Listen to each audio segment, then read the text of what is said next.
बच्चों, मेरा नाम है मोहित और आपका स्वागत है हमारे यूट्यूब चैनल स्ट्रीट चैंपियन में। तो जैसा कि आप जानते हो, आपका बीए, बीएससी, बीकॉम का जो थर्ड और फोर्थ सेमेस्टर का जो पेपर होने वाला है इलेक्ट्रो लिटरेसी, उससे संबंधित जितने भी महत्वपूर्ण प्रश्न होंगे उनको पहले मैं एमसीक्यू भी कराऊंगा, साथ के साथ आपको थ्योरी भी बताऊंगा और ये भी बताऊंगा कौन सा प्रश्न इंपॉर्टेंट है और किस प्रकार से उसको पूछा जा सकता है। तो काफ़ी महत्वपूर्ण वीडियो होने वाला आपके सामने सभी विद्यार्थियों के लिए। तो चलो शुरू करते हैं अपन वीडियो को, उसके बाद में अपन शुरू करेंगे। और इससे पहले आप चैनल को क्या करना है, सब्सक्राइब कर देना है, वीडियो को लाइक कर देना और अपने दोस्तों को ज़रूर से शेयर कर देना है। और जो लाइक करोगे तो उसके बाद नीचे हाइप का ऑप्शन आएगा, उसको भी प्लीज़ ज़रूर से दबा देना और बच्चों को शेयर हो जाती है। तो पहले वाले प्रश्न की बात करूँ, भारतीय लोकतंत्र में स्वतंत्र चुनाव कराने का मुख्य उद्देश्य क्या होता है? What is the main purpose of free election in Indian democracy? तो भारतीय जो लोकतंत्र है उसमें स्वतंत्र चुनाव क्यों कराया जाता है? भाई, कोई भी लोकतंत्र होता है उसमें स्वतंत्र चुनाव क्यों कराया जाता है? ताकि जनता की आवाज़ है वो संसद तक पहुंच सके, जनता की आवाज़ है वो आपको जो केंद्रीय स्तर पर पहुंच सके।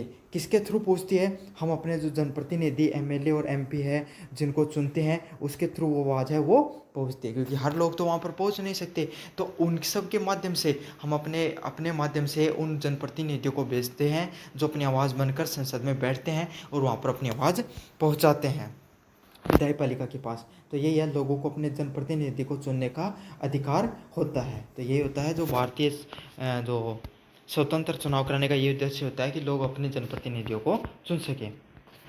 अगले वाला प्रश्न है, भारत को संविधान की आत्मा किसे कहा गया है? तो भारत को संविधान की आत्मा किसे कहा गया है? तो ये प्रस्तावना में कहा गया है। तो संविधान की आत्मा कौन सी होती है? जो उसको प्रस्तावना को कहा गया है। क्यों कहा जाता है? क्योंकि इसलिए कहा जाता है क्योंकि उसके अंदर जब संविधान के अंदर कोई भी चीज़ है, कोई भी ऐसा नया कानून, कोई नियम है, उसमें संवैधानिक टकराव देखने को मिल रहा है, तो क्या किया जाता है? जो प्रस्तावना होती है उसके आधार पर ही, उसी के आधार पर ही फैसले लिए जाते हैं कि भाई कौन सा नियम है, कौन सा कायदा है, उसको हमको रखना है। समझ में आ गया आपका? तो प्रस्तावना इसको प्रस्तावना प्रेम्बल को कहा जाता है, एक संविधान की आत्मा के नाम से उसको जाना जाता है। अगले वाले प्रश्न की बात करूँ, अब काफ़ी बच्चे वो पूछ लेंगे कि भाई संवैधानिक उपचारों को भी भारतीय संविधान की आत्मा भीमराव अम्बेडकर ने कहा है, लेकिन वो भीमराव अम्बेडकर ने कहा है प्रश्नों में आपको बस यही फ़र्क होता है। काफ़ी बच्चे कंफ्यूज हो जाते हैं प्रश्नों में, नीचे कमेंट करते हैं सर ये तो उन्होंने कहा है, लेकिन आपको प्रश्न अच्छे से पढ़ना होता है, हर प्रश्न का अलग अलग मतलब होता है। अगले वाला प्रश्न है, अनुसूचित जाति और जनजातियों को सीट आरक्षण का उद्देश्य क्या होता है? What is the purpose of seat reservation for the scheduled caste and tribes? तो इसका सही आंसर क्या होगा? सामाजिक न्याय को सुनिश्चित करना। मतलब सामाजिक न्याय है, सोशल जस्टिस है, वो लोगों को सोशल जस्टिस और रिप्रेजेंटेशन है वो लोगों को मिल सके। मतलब हर व्यक्ति है जो भारत के अंदर उसको न्याय मिल सके। क्योंकि क्या होता था, जो SC ST होते थे, शेड्यूल कास्ट और शेड्यूल ट्राइब, ये लोग आपको पता है पिछले कुछ सालों से आपके सामने लोग हैं वो किसका शिकार हो रहे थे? सामाजिक रूप से उनको पिछड़ेपन का शिकार हो रहे थे। लोगों के समाज में उन्हें अलग कर दिया गया था, अलग थलग तरीके से, ना तो सोशली, इकोनॉमिकली और पॉलिटिकली, सामाजिक, राजनीतिक और आर्थिक स्तर से पिछड़े हुए थे। तो उन लोगों को बराबर लाने के लिए समाज के सभी वर्गों के लिए क्या दिया गया? रिजर्वेशन है वो दिया गया। और जो आपको पता है जो चुनाव होते हैं, इलेक्शन में रिजर्वेशन इसीलिए मिलता है ताकि पॉलिटिकली, राजनीतिक रूप से वो लोग उनका प्रतिनिधित्व सामने आ सके। तो ये होता है सामाजिक न्याय को सुनिश्चित करने के लिए। चुनाव आयोग एक प्रकार का निकाय है। तो चुनाव आयोग को किस प्रकार का? एक संवैधानिक निकाय के रूप में जाना जाता है। संवैधानिक निकाय कौन से होते हैं? जैसे यूपीएससी हो गई, है ना, कैग हो गया, आपका इलेक्शन कमीशन हो गया, ईसी हो गया, सुप्रीम कोर्ट हो गया, मतलब जितने भी कोर्ट हैं ये सब किसे? राज्यपाल हो गए। ये सब कौन से पद होते हैं? ये आपके एक संवैधानिक निकाय के अंतर्गत संस्थाएं आती हैं। ऐसी संस्थाएं जिनको कहाँ पर दे रखा है? जिनको आपको संविधान के अंदर उनका उल्लेख कर रखा है। अब अगले प्रश्न की तरफ बढ़ें। भारत में सामान्य निर्वाचन कितने वर्ष में होता है? तो आपको पता है भारत में सामान्य निर्वाचन कितने साल में देखने को मिलता है? 5 साल में भारत के अंदर क्या जो सामान्य निर्वाचन है उसको देखने को मिलता है। आप कोई भी चुनाव हो लगभग कितने साल में करने को मिलता है? 5 साल में। लेकिन अब इसमें एक शब्द इंपॉर्टेंट है, सामान्य निर्वाचन लिखा हुआ है। काफ़ी बच्चे कह देंगे सर ऐसे तो क्या बीच में सरकार गिर जाएगी, तो चुनाव बीच में हो सकते हैं, लेकिन यहाँ पर शब्द सामान्य का प्रयोग किया हुआ है। तो सामान्यतः हमारे 5 साल में चुनाव होते हैं। अगले वाला प्रश्न है, सार्वभौमिक मताधिकार का अर्थ क्या होता है? यूनिवर्सल अडल्ट फ्रेंचाइजी मीन्स, तो इसका क्या होगा? सभी वयस्क नागरिकों को वोट देने का अधिकार होता है। तो वयस्क मताधिकार का क्या अर्थ होता है? सभी भी जो व्यक्ति हैं 18 साल से ज़्यादा जो व्यक्ति हैं उनको अपना मत देने का अधिकार होता है, उसको वयस्क मताधिकार होता है। चाहे आप कोई भी जाति के हो, चाहे कोई भी धर्म के हो, चाहे कोई लिंग के हो, चाहे कोई वंश के हो, चाहे किसी भी नस्ल के व्यक्ति हो, आप सभी लोगों को बस आपका भारतीय होना अनिवार्य है। आपका वोटर आईडी में आपका नाम जुड़ा होना चाहिए, आपकी उम्र 18 साल होनी चाहिए, आप मत देने के लिए एलिजिबल हो जाते हो। अगले वाला प्रश्न है, भारत में स्वतंत्र और निष्पक्ष चुनाव कराने की जो निगरानी किसकी होती है? Election commission. आप सबको पता है चुनाव आयोग है, उसकी जो स्वतंत्र और निष्पक्ष चुनाव कराने की क्या होती है? निगरानी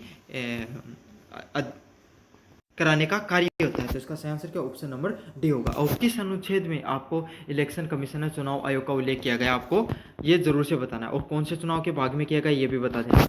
अगले वाला प्रश्न है, पहले first past the post system है कि में विजेता कौन होता है? तो first past the post position क्या, पोस्ट सिस्टम क्या होता है? 4 उम्मीदवार अगर कोई चुनाव लड़ रहे हैं तो उसमें से जिस व्यक्ति को सबसे ज़्यादा वोट आएंगे, जो सबसे ज़्यादा पॉपुलर होगा वहाँ पे कॉन्स्टिट्यूंसी में, उसको चाहे 5 वोट मिले चाहे 10 मिले, लेकिन औरों से ज़्यादा मिलने चाहिए, वही व्यक्ति क्या जीत जाता है? उस जो चुनाव उसको जीत जाता है। समझा? First past the post system मतलब फर्स्ट पास्ट मतलब सबसे पहले आओ और सबसे पहले पाओ, ये वाला सिस्टम बोला जा सकता है इसको। इसका सही आंसर क्या होगा? सबसे अधिक वोट पाने वाले व्यक्ति को क्या माना जाता है? विजेता मान लिया जाता है। अगले वाला प्रश्न है, कोई भी भारतीय नागरिक चुनाव लड़ सकता है यदि वह कम से कम कितने वर्ष का हो? तो कोई भी व्यक्ति है भारत में वो चुनाव लड़ सकता है अगर उसकी कितनी हो? तो 25 वर्ष आयु होनी चाहिए। कौन से के लिए? आपका MLA के लिए, मेंबर ऑफ लेजिस्लेटिव असेंबली के लिए, और साथ के साथ जो MP के लिए, मेंबर ऑफ लोकसभा के लिए, वो कितने साल का होना चाहिए? मात्र 25 साल का होना चाहिए, चुनाव लड़ सकता है।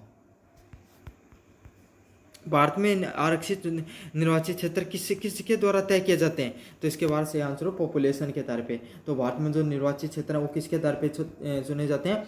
पॉपुलेशन, जनसंख्या के आधार पर चुने जाते हैं। ये काफ़ी महत्वपूर्ण प्रश्न है। अब प्रशिमन होने वाला है थोड़े से दिनों के बाद में। प्रशिमन मतलब नए क्षेत्र हैं उनको चुना जाएगा। तो अब यूनिट नंबर 2 की तरफ बात करें, भारत में पहला आम चुनाव कब हुए थे? तो कब हुए थे भारत में पहला चुनाव? 1951-1952 में पहले आम चुनाव देखने को मिले थे। अगले वाले प्रश्न की बात करूं, भारतीय चुनाव प्रणाली का प्रारंभिक ढांचा किस अधिनियम के आधारित था? तो what the initial structure of Indian electoral system was based on which act? तो किसके आधार पर था? इसका सही आंसर होगा भारत सरकार अधिनियम 1935। तो भारत सरकार का अधिनियम 1935 के तहत सबसे पहले जो अपना चुनाव प्रणाली का ढांचा था उसके इसी के आधार पर था। तो इसमें केंद्रीय स्तर पर क्या द्वैध सिस्टम, डायरेक्टरी सिस्टम है वो लागू किया गया था। अच्छा, एक सिस्टम और मैं बता दूं, भारतीय संविधान है उसकी लगभग आधा से ज़्यादा या मतलब ये 30 से 40% है वो भारत सरकार अधिनियम 1935 से लिया गया है। तो बहुत ज़्यादा नियम वो इस जो या बहुत ज़्यादा जो नियम कायदे हैं हमारे संविधान के अंदर वो भारत सरकार अधिनियम 1935 से ही लिए गए हैं। अगले वाले प्रश्न की बात करूं, महिलाओं को भारत में सार्वभौमिक मताधिकार कब मिला? तो कब मिला भारत में महिलाओं को सभी महिलाओं को मत देने का अधिकार? 1950 में भारत में सभी महिलाओं को मत देने का अधिकार मिलता है। तो इसका सही आंसर क्या? ऑप्शन नंबर सी है वो सही आंसर होगा। 1950 में सभी महिलाओं को मत देने का अधिकार मिलता है। अगले वाला प्रश्न, एक व्यक्ति एक वोट सिद्धांत भारत में कब लागू हुआ? तो कब लागू हुआ? इसका सही आंसर क्या होगा? ऑप्शन नंबर सी। 1952 में एक व्यक्ति है उसको एक वोट डाल सकता है। तो सबसे पहले चुनाव 1952 में हुए थे, 51 में, तो तभी ये अधिकार मिला था क्योंकि सबसे पहले उन्होंने उसी समय दिए थे लोगों ने वोट। तो यही होता है, एक व्यक्ति वो एक वोट दे सकता है और सब दे सकते हैं। समझ में आ गया? प्रत्येक नागरिक को मतदान का अधिकार होना चाहिए, इस विचार का मूल अधिकार क्या है?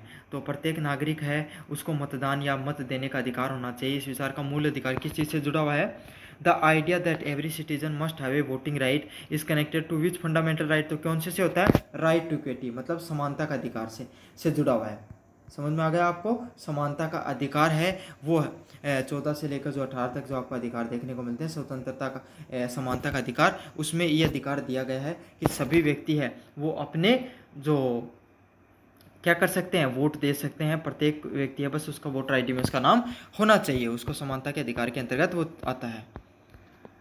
अगले वाला प्रश्न है, भारत में मतदाताओं की न्यूनतम आयु किससे घटाकर 18 कब की गई थी? तो 1989 में की गई थी। 61वां जो संविधान संशोधन था उसके अंतर्गत। समझ में आ गया? तो अच्छे से याद कर लेना, 1989 में की गई थी 61वें संविधान संशोधन के तहत। अगले वाला प्रश्न है, 61वां संविधान संशोधन किससे संबंधित है? तो 61वां संविधान संशोधन है वो किससे है? मतदान की आयु को घटाने से संबंधित है। तो इसका सही आंसर क्या ऑप्शन नंबर सी होगा कि लोग हैं वो क्या कर सकते हैं। पहले क्या था, भारत में 21 वर्ष होने के बाद में ही लोग वो चुनाव में भाग ले सकते थे, लेकिन बाद में क्या कर दिया गया, जिस व्यक्ति की उम्र 18 साल है वो भी चुनाव में भाग ले सकता है। तो इसका आंसर सही सी ऑप्शन होगा, मतदान को आयु घटाने से संबंधित आपका 61वां संविधान संशोधन था। अगले वाले प्रश्न की बात करूं, भारत में पहली बार चुनाव सुधारों की आवश्यकता किस दशक में महसूस हुई? तो 1970 का जो दशक होता है उसमें सबसे पहले भारतीय जो चुनाव है उसके अंदर जो सुधार की आवश्यकता महसूस हुई। क्यों? उस समय क्या हुआ करता था, जो लोग पैसे वाले होते थे या जो कोई बाहुबली अच्छा जिसका प्रभाव होता था वो क्या कर लेता था, बूथ कैप्चर कर लेता था। मतलब पूरा का पूरा बूथ, पूरा का पूरा जो चुनाव केंद्र होता था उसको कैप्चर करके उस पर फर्जी तरीके से वोट डलाने का कार्य कर लेता था। तो इसलिए उसमें अब लोगों को महसूस हुआ कि इससे तो हमारी वोट की कोई वैल्यू नहीं रह गई है, जो हम नहीं चाहते हैं वो व्यक्ति जीत रहा है। तो इससे क्या हुआ, भारतीय जो चुनाव इलेक्ट्रल रिफॉर्म्स हुए। और कब उनकी शुरुआत हुई? 1970 में। उसके बाद में ईवीएम वगैरह हो गई, वीवीपैट हो गई, आपका जो साई लगाना है, ये सब व्यवस्थाएं शुरू की गई। अगले वाला है, चुनाव भ्रष्टाचार रोकने के लिए कौन सा अधिनियम लागू हुआ? Which act was implemented to prevent the electoral corruption in India? तो भारत में चुनावी भ्रष्टाचार को रोकने के लिए कौन सा अधिनियम लागू किया गया? Representative of the people act 1951। तो 1951 का जो जनप्रतिनिधि का कानून है ना, वो आपको लागू होता है चुनाव में भ्रष्टाचार को रोकने के लिए। तो इसका सही आंसर क्या होगा? Representation of the people act 1951 है वो पहली बार लागू होता है आपको चुनाव में किसी भी प्रकार का भ्रष्टाचार रोकने के लिए। काफ़ी ज़्यादा मोस्ट इम्पोर्टेंट है ये पर्सन अधिनियम, जनप्रतिनिधि अधिनियम 1951। तो अगर कोई भी व्यक्ति है, अगर वो दल बदलू का कार्य करता है या फिर कोई भी प्रकार का भ्रष्टाचार करता हुआ पाया जाता तो उसको क्या अयोग्य घोषित किया जा सकता है।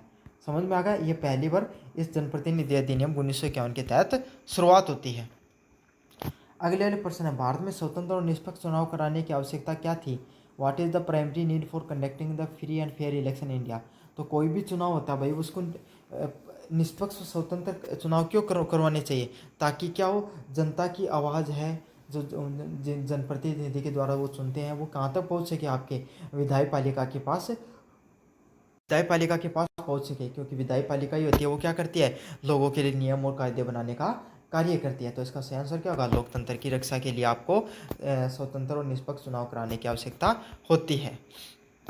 11 नंबर प्रश्न, निम्नलिखित में से कौन सा सुधार चुनाव पारदर्शिता बढ़ाने के लिए किया जाता है? तो सही आंसर क्या होगा? ऑप्शन नंबर ए, ईवीएम है उसका प्रयोग क्यों किया गया है? ताकि चुनाव में जो पारदर्शिता वो बढ़ सके। ऐतिहासिक रूप से ब्रिटिश सरकार में भारत में एक सीमित मताधिकार किस पर आधारित था? Historical during the British rule limited voting right in India were based on what? तो किस पर आधारित होता है? शिक्षा और संपत्ति पर आधारित था। तो जो आपका जो सीमित मताधिकार सबसे पहले भारत में कब दिए गए थे? 1919 में, जो चैम्सफोर्ड जो जो आपका भारत सरकार अधिनियम 1919 के तहत दिए गए थे। और किसके आधार पर हुआ करते थे? वो शिक्षा और संपत्ति के आधार पर हुआ करते थे। तो इसका सही आंसर ऑप्शन नंबर बी होगा। अगले वाला प्रश्न है, 1920 के दशक में भारतीय मताधिकार के विस्तार के लिए कौन सी प्रमुख भूमिका निभाई गई? तो किसने भूमिका निभाई? डॉक्टर भीमराव अम्बेडकर है, उसने भारतीय मताधिकार को जो विस्तार करने के लिए, मतलब सभी लोगों को मत मिल सके, इसके लिए लड़ाई किसने लड़ी? डॉक्टर भीमराव अम्बेडकर, उन्होंने इसकी आवाज़ उठाई थी। तो who play the major role किसके द्वारा प्ले किया गया? डॉक्टर भीमराव अम्बेडकर के द्वारा प्ले किया गया। फ्री एंड फेयर इलेक्शन अवधारणा किस प्रकार के शासन की बुनियाद है? फ्री एंड फेयर इलेक्शंस और were form on the basis of which type of government system? तो कौन से प्रकार के लोकतांत्रिक सरकार की जो व्यवस्था होती है उसमें उस प्रकार की व्यवस्था के लिए आपको फ्री एंड फेयर इलेक्शन की जो पद्धति है उसको लागू किया जाता है। तो इसका सही आंसर ऑप्शन नंबर सी होने वाला है। अगले वाले प्रश्न की बात करूँ, चुनाव सुधार के लिए आज सबसे अधिक जरूरत किस किस कारण से मानी जाती है? What is the main reason why the electoral reforms are considered necessary today? तो क्यों मानी जाती है? चुनाव में धन, बल और जाति का जो प्रभाव है वो आज भी देखने को मिलता है। तो आज भी अगर हमें अपनी जो चुनाव प्रणाली है उसमें अगर धन हो गया, बल हो गया, मुसलमान हो गया और जाति को पीछे छोड़कर अगर हम स्वतंत्र रूप से अगर अपने विकास के नाम पर वोट दे सकें और जो सामाजिक मुद्दे हैं उनके नाम पर अगर वोट देना शुरू कर दें, तो आज भी हमारे जो चुनाव है उसमें इन 3 चीज़ों को हटाकर चुनावों को सुधार में ज़रूरत है। अगले वाला प्रश्न है, भारत सरकार की संरचना कितने स्तर पे होती है? तो भारत सरकार की संरचना वो 3 स्तर पे होती है। सबसे पहला होता है आपका केंद्र स्तर, जहाँ पे आपको समझ लोकसभा व राज्यसभा देखने को मिलती है। दूसरा केंद्र स्तर, राज्य स्तर, राज्य स्तर पे आपको विधायी पालिका व विधायी परिषद देखने को मिलती है। और तीसरा स्तर होता है आपका स्थानीय स्तर, स्थानीय स्तर में आपको पंचायत व नगर पालिकाएँ हैं वो देखने को मिलती हैं। समझ में आ गया?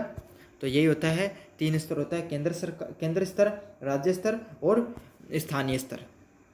तो इसका सही आंसर क्या ऑप्शन नंबर सी होगा। 3 स्तर पे हमारी भारत सरकार की संरचना है वो देखने को मिलती है। स्थानीय सरकार का सबसे निचला स्तर कौन होता है? What is the lowest level of local government in India? तो कौन सा होता है? पंचायत है वो सबसे निचला स्तर उसको माना जाता है। पंचायती क्या होता है? पंचायती राज है वो उसको सबसे निचला स्तर माना गया भारत में। अगले वाले प्रश्न की बात करूं, क्योंकि पंचायत क्या होती है? पंचायत गांव में होती है और सबसे निचले स्तर पे जहां पर जो जनप्रतिनिधि चुनकर भेजा जाता है वो कौन होता है? सरपंच होता है। सरपंच क्या गांव के विकास से संबंधित मुद्दे हो गए उन पर कार्य करता है। तो सबसे निचला स्तर किसका होता है? पंचायतों का ही होता है। भारत में राज्य सरकार का प्रमुख कौन होता है? तो आपको पता है भैया, तो सबको पता, मुख्यमंत्री है वो भारत सरकार का, राज्य सरकार का प्रमुख होता है। और किस अधिनियम में भारत किसकी मुख्यमंत्री की बात की गई है, आपको उस अधिनियम की आर्टिकल का नाम बताना है। राज्यपाल कौन से के अंदर होता है? राज्यपाल की बात 153 में की गई है। अब आप बता देना मुख्यमंत्री की किस में की गई है। भारत में केंद्रीय सरकार का प्रमुख कौन होता है? Who is the head of central government of India? तो कौन होता है आपका? प्रधानमंत्री, पीएम होता है। वो कौन होता है? हेड होता है केंद्रीय सरकार का। आपका जो सेंट्रल गवर्नमेंट होता है उसका हेड कौन होता है? प्रधानमंत्री, प्राइम मिनिस्टर होता है। अगले प्रश्न की बात को, चुनाव आयोग एक प्रकार की कैसा निकाय है? तो चुनाव आयोग एक प्रकार का कैसा निकाय होता है? सही आंसर क्या होगा? कॉन्स्टिट्यूशनल, संवैधानिक पद है चुनाव आयोग को। किस प्रकार का माना जाता है? चुनाव आयोग को एक संवैधानिक पद के रूप में देखा जाता है। तो इसका सही आंसर क्या होगा? ऑप्शन नंबर सी है वो सही आंसर होने वाला है। संवैधानिक पद के रूप में चुनाव आयोग को हम जानते हैं। 6 नंबर प्रश्न की बात को, चुनाव आयोग का मुख्य कार्य क्या होता है? What is the primary function of election commission? तो इलेक्शन कमीशन का प्राइमरी फंक्शन क्या होता है? Conducting election. वो क्या करता है? उसका चुनाव कराने का कार्य होता है। तो इसका सही आंसर क्या होने वाला है? ऑप्शन नंबर बी होने वाला। इलेक्शन कमीशन का यही कार्य होता है कि वो निष्पक्ष रूप से उसके चुनाव कराए जाते हैं उसके द्वारा। और जो चुनाव आयोग होता है उसके अंदर 3 मेंबर की बॉडी होती है, जिसमें एक मुख्य चुनाव आयुक्त होता है और 2 उसके चुनाव आयुक्त होते हैं। समझ में आ गया आपको? संवैधानिक निकाय है। 6 वर्ष और 65 वर्ष उसका जो चुनाव आयुक्त होता है उसकी क्या होती है? आयु होती है रिटायरमेंट की। भारत में चुनाव आयोग की स्थापना कब हुई थी? तो भारत में चुनाव आयोग की स्थापना 1950 में देखने को मिलती है। कब देखने को मिलती है? 1950 में देखने को मिलती है। मोस्ट इंपॉर्टेंट प्रश्न है, ऐसा कैसा उठ के आएगा। भारत के मुख्य चुनाव आयोग की नियुक्ति कौन करता है? तो कौन करता है? सही आंसर क्या होगा? राष्ट्रपति है वो आपको उसकी नियुक्ति करता है। समझ में आ गया? और चुनाव आयोग को हटाया किस पद्धति के द्वारा हटाया जा सकता है, ये आपको कमेंट बॉक्स में बता देना है, कौन हटा सकता है। 9 नंबर प्रश्न है, चुनाव आयोग के सदस्य कितने हो सकते हैं? तो चुनाव आयोग में सदस्य कितने हो नहीं सकते हैं, होते हैं 3 सदस्य होते हैं। और इस समय हमारे चुनाव आयोग कौन है, इसका भी नाम आपको कमेंट बॉक्स में बताना है। मैं इतने प्रश्न पूछ रहा हूँ, आप में से कितने प्रश्नों के जवाब दोगे ये देखूंगा मैं। जो जो बच्चा सही रिप्लाई देगा उसको पिन कर दूंगा उसके कमेंट को। निर्वाचन आयोग निम्नलिखित में से किसका पंजीकरण करता है? तो निर्वाचन आयोग किस चीज़ का पंजीकरण करता है? पॉलिटिकल पार्टीज का, राजनीतिक दल है उनका निर्वाचन आयोग क्या करता है? पंजीकरण करने का कार्य होता है। तो चुनाव आयोग है ना, जो 2 प्रकार के चुनाव आयोग होते हैं, एक तो केंद्र सरकार का चुनाव आयोग होता है और एक राज्य चुनाव आयोग होता है। तो केंद्र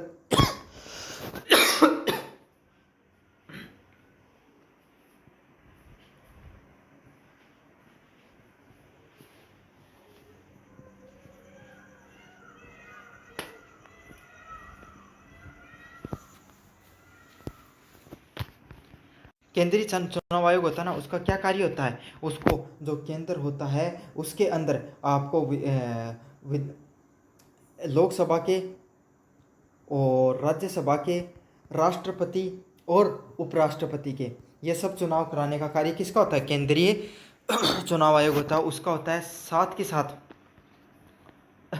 वो आपके जो केंद्रीय स्तर की जो पार्टियां होती हैं उनका रजिस्ट्रेशन करने का भी कार्य करता है, और जो आपकी जो लिस्ट होती है, वोटिंग लिस्ट होती है, उसको अपडेट करने का हर साल में, उसका भी कार्य किसका होता है, केंद्रीय चुनाव आयोग का होता है। अब राज्य चुनाव आयोग का क्या कार्य होता है, वो केंद्रीय जो राज्य स्तर पर पंचायत के चुनाव और नगर निकाय के चुनाव कौन कराता है, केंद्रीय राज्य चुनाव आयोग कार्य कराता है, और राज्य स्तर की जो पार्टियां होती हैं उनको रजिस्ट्रेशन करने का भी कार्य किसका होता है।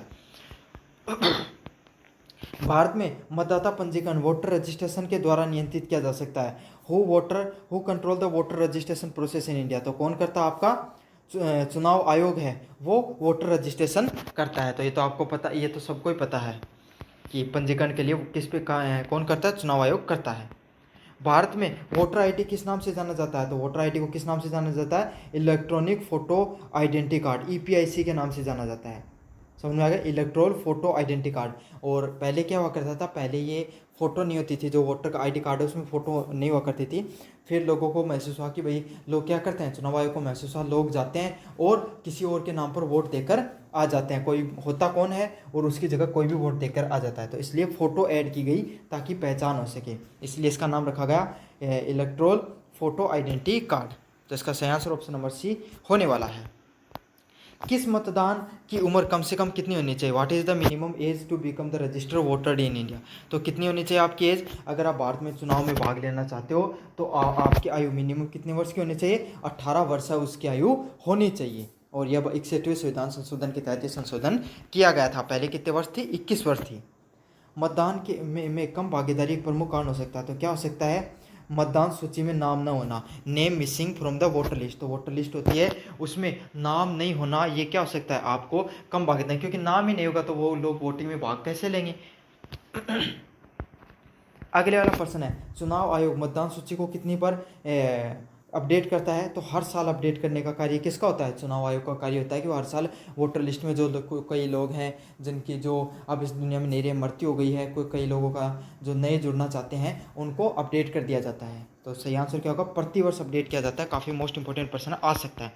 अब बात करें यूनिट नंबर 4 की तरफ, मतदान शिक्षा का उद्देश्य क्या होता है, what is the primary purpose of voter education, तो वोटर एजुकेशन का प्राइमरी पर्पज क्या होता है, मतदान प्रक्रिया को समझना और भागीदारी को बढ़ाना, to explain the voting process and increase the participation. तो इसका सही आंसर क्या होगा, ऑप्शन नंबर बी है वो सही आंसर होने वाला है। मतदान प्रक्रिया को समझना और भागीदारी को बढ़ाना मतदान शिक्षा से संबंधित होता है। मतदान मतलब कि जैसे कि लोग ये नहीं देखते हो कि आप चुनाव से पहले जो अलग अलग प्रकार के अभियान चलाए जाते हैं, लोगों को जागरूक किया जाता है, टीवी वगैरह पे ऐड चलाया जाता है। इस बार जो लोकसभा के चुनाव हुए थे उसमें सेल्फी वाला लागू किया था, समझ आएगा भाई, सेल्फी आप अपने वोट दो और सेल्फी अपलोड करो, तो इससे क्या होता है, लोगों को प्रोत्साहित किया जाता है। अलग अलग जगह स्लोगन लगाए जाते हैं, पोस्टर लगाए जाते हैं, ताकि मतदाता जागरूक हो और ज़्यादा से ज़्यादा वोट देने जाए। ज़्यादा से ज़्यादा वोट देने जाएंगे तो क्या होगा, उनका जो मत है उसकी वैल्यू होगी। अगले वाला प्रश्न है, भारत में मतदाता पंजीकरण के लिए कौन सी उम्र आवश्यक है, तो मतदाता पंजीकरण करने के लिए 18 वर्ष की आयु आवश्यक है। भारत में मतदाता सूची के उन्नयन करने का कार्य कौन करता है, who operated the electoral poll India, तो कौन करता है, आपका इलेक्टोरल कमीशन है, इलेक्शन कमीशन है। चुनाव आयोग का क्या कार्य होता है, वो आपको जो आपकी जो मतदाता सूची है उसको अपडेट करने का कार्य करता है। भारत में पंजीकरण के लिए मतदाता कौन सा दस्तावेज आवश्यक होता है, which document is necessary for the voter registration in India, तो कौन सा होता है आपका, proof of age and identity. तो जो डॉक्यूमेंट होते हैं, कौन से डॉक्यूमेंट आपको ज़रूरी होते हैं रजिस्ट्रेशन करने के लिए, आपकी एज का प्रूफ है वो, और आपकी जो आइडेंटिटी है, पहचान पत्र है, उसकी ज़रूरत होती है। समझ में आ गया आपको, आयु और पहचान पत्र जरूरी होता है आपको वोटर आईडी का रजिस्ट्रेशन करने के लिए।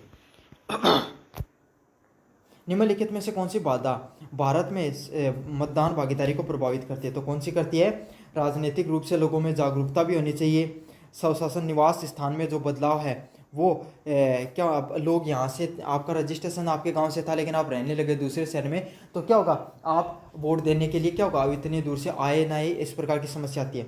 लंबी कतार व मतदान केंद्रों से दूरी, और अगर बहुत दूर अगर कोई मतदान केंद्र बना दिया गया तो लोगों को आने जाने में परेशानी होगी, तो भी मतदान क्या है, गिर सकता है।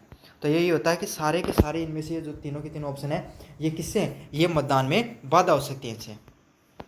अगला वाला प्रश्न है, ग्रामीण क्षेत्रों में मतदान के प्रति जागरूकता बढ़ाने के लिए सबसे प्रभावी माध्यम कौन सा हो सकता है, तो इसका सही आंसर क्या होगा, ऑप्शन नंबर सी होगा। समुदाय बैठक और पंचायत स्तर के अभियान है वो चलाए जाते हैं। तो क्या किया जाता है मतदान बढ़ाने के लिए, कम्युनिटी जो समुदाय स्तर पर और पंचायत स्तर पर अभियान, इस प्रकार के अभियान चलाए जाते हैं ताकि लोग ज़्यादा से ज़्यादा जागरूक हो सकें।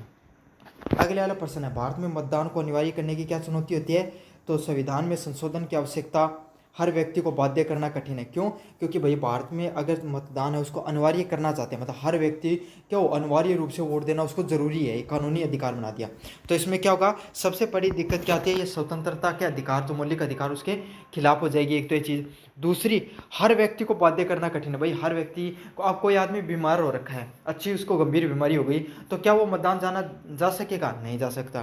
तो हर व्यक्ति को बाध्य नहीं कर सकते, प्रशासनिक बोझ, और इससे क्या होगा, और ज़्यादा जो सरकारी डिपार्टमेंट है उन पर बोझ आएगा, निर्वाचन आयोग पर बोझ आएगा, क्योंकि हमारा देश छोटा नहीं है, बहुत बड़ा देश है, अलग अलग प्रकार की चुनौतियां भी हैं। अब कश्मीर में चुनाव कराना और राजस्थान में चुनाव कराने में कितना फर्क है, ये भी छोड़ो, जयपुर में चुनाव कराना और जैसलमेर में चुनाव कराने में कितना अंतर है। भाई जयपुर में तो बहुत आराम से बूथ बना सकते हो, लेकिन जैसलमेर की डानियों में बूथ बनाने में कितना दिक्कत आती है, दूर दूर गांव होते हैं। तो यही होता है, आपको मतदान कराने में प्रशासनिक रूप से भी बोझ आता है। मीटिंग को अनिवार्य करने के लिए एक संभावित लाभ क्या, what one possible benefit of making the voting compulsory, तो वोटिंग को अनिवार्य करने पर, वोटिंग मीटिंग का नाम देते था, वोटिंग को अनिवार्य करने का एक लाभ क्या होता है, इससे क्या वोटिंग प्रतिशत बढ़ जाता है, आपका मतदान प्रतिशत बढ़ जाता है। भाई अनिवार्य कर दिया तो सभी लोग अपना क्या करेंगे, उनको वोट देना अनिवार्य हो जाएगा, तो वोटिंग प्रतिशत तो अपने आप ही बढ़ जाएगा इस चीज़ से। अगले वाला प्रश्न है, एसवीईपी कार्यक्रम है वो किससे संबंधित है, तो ये किससे संबंधित होता है, मतदाताओं की जागरूकता और भागीदारी बढ़ाने से संबंधित, मतलब हर मतदाता है वो जागरूक हो और उसकी भागीदारी बढ़ सके, कहाँ पर, चुनाव के अंदर। तो इसका सही आंसर ऑप्शन नंबर बी होने वाला है। मतदाताओं की जागरूकता और भागीदारी है वो बढ़ाने के लिए क्या किया जाता है, आपको जो एसवीवीपी कार्यक्रम को शुरू किया जाता है, जिसमें आपको देखते हो कि जो टीवी पर जो बड़े बड़े ऐड चलाए जाते हैं, जो सेलिब्रिटी को बोला जाता है कि आप चुनाव के लोगों के लिए जागरूक कीजिए। आपके गांव में देखा होगा कि काफ़ी ज़्यादा मतदान से संबंधित क्या है, स्लोगन भी लिखे जाते हैं, पोस्टर चिपकाए जाते हैं, जो सरकारी कर्मचारी होते हैं उनको अभियान चलाया जाता है, उनके द्वारा गांव में जा जाकर समझाया जाता है कि वोटर प्रतिशत को बढ़ाया जाना चाहिए। और अब तो वो आपको पता है डाक पोस्ट वाला सिस्टम भी लागू कर रखा है। बड़े बुजुर्ग होते हैं उनके लिए क्या होते हैं, निर्वाचन आयोग के जो अधिकारी होते हैं या लोग होते हैं वो खुद घर घर जाकर वोट डलाने का कार्य करते हैं, जो जिनका वोटिंग से संबंधित कार्य करते हैं ना, जिनका नंबर आता है वो। ऑनलाइन वोटिंग का सबसे बड़ा लाभ क्या होता है, सुविधा और अधिक भागीदारी, तो कन्वीनियंस एंड ग्रेटर पार्टिसिपेशन। तो अब अगर ऑनलाइन वोटिंग हो सके तो कोई आदमी मान लो राजस्थान में है और वो बिहार का है, और बिहार में चुनाव होने वाले हैं, और अगर वो राजस्थान का है तो अब राजस्थान से भी क्या कर सकता है, वोट कर देगा, अगर ऑनलाइन वोटिंग सिस्टम होगा तो यही होता है, इसमें सुविधा अधिक होती है और भागीदारी भी अधिक देखने को मिल जाती है। अगले वाला प्रश्न, भारत में वर्तमान में वोटिंग किस स्तर की अनुमति प्राप्त करता है, तो इसका आंसर होगा ऑप्शन नंबर डी, किसी भी स्तर पर नहीं।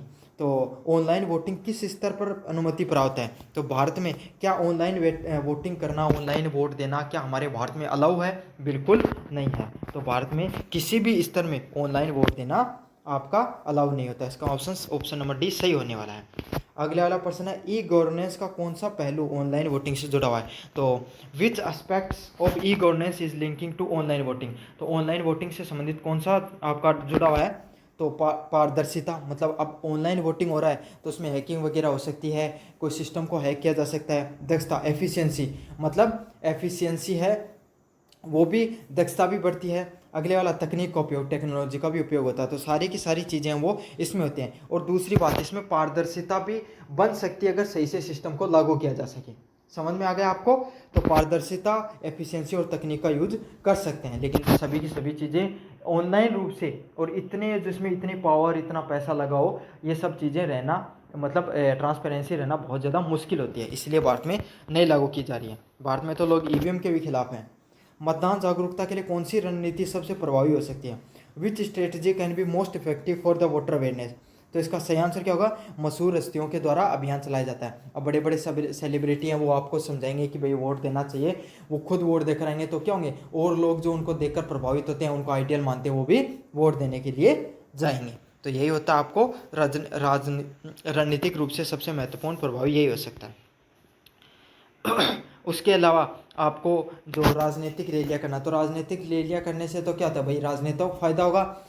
जागरूकता कैसे फैलेगी? अगले वाला मतदान के दिन छुट्टी नहीं करना, मतदान के दिन छुट्टी नहीं करोगे तो लोग काम पर जाएंगे, काफ़ी लोग होते हैं वो अपने काम को प्रीफर करेंगे आपका वोट देने से ज़्यादा। अगले मतदानों को दंडित करना और परेशान करोगे तो कौन वोट देने ही जाएगा। भारत का सबसे अधिक मतदान प्रतिशत किसने दर्ज किया था? Which group has recorded the highest ever vote turnout in India? तो कहाँ पर किया था?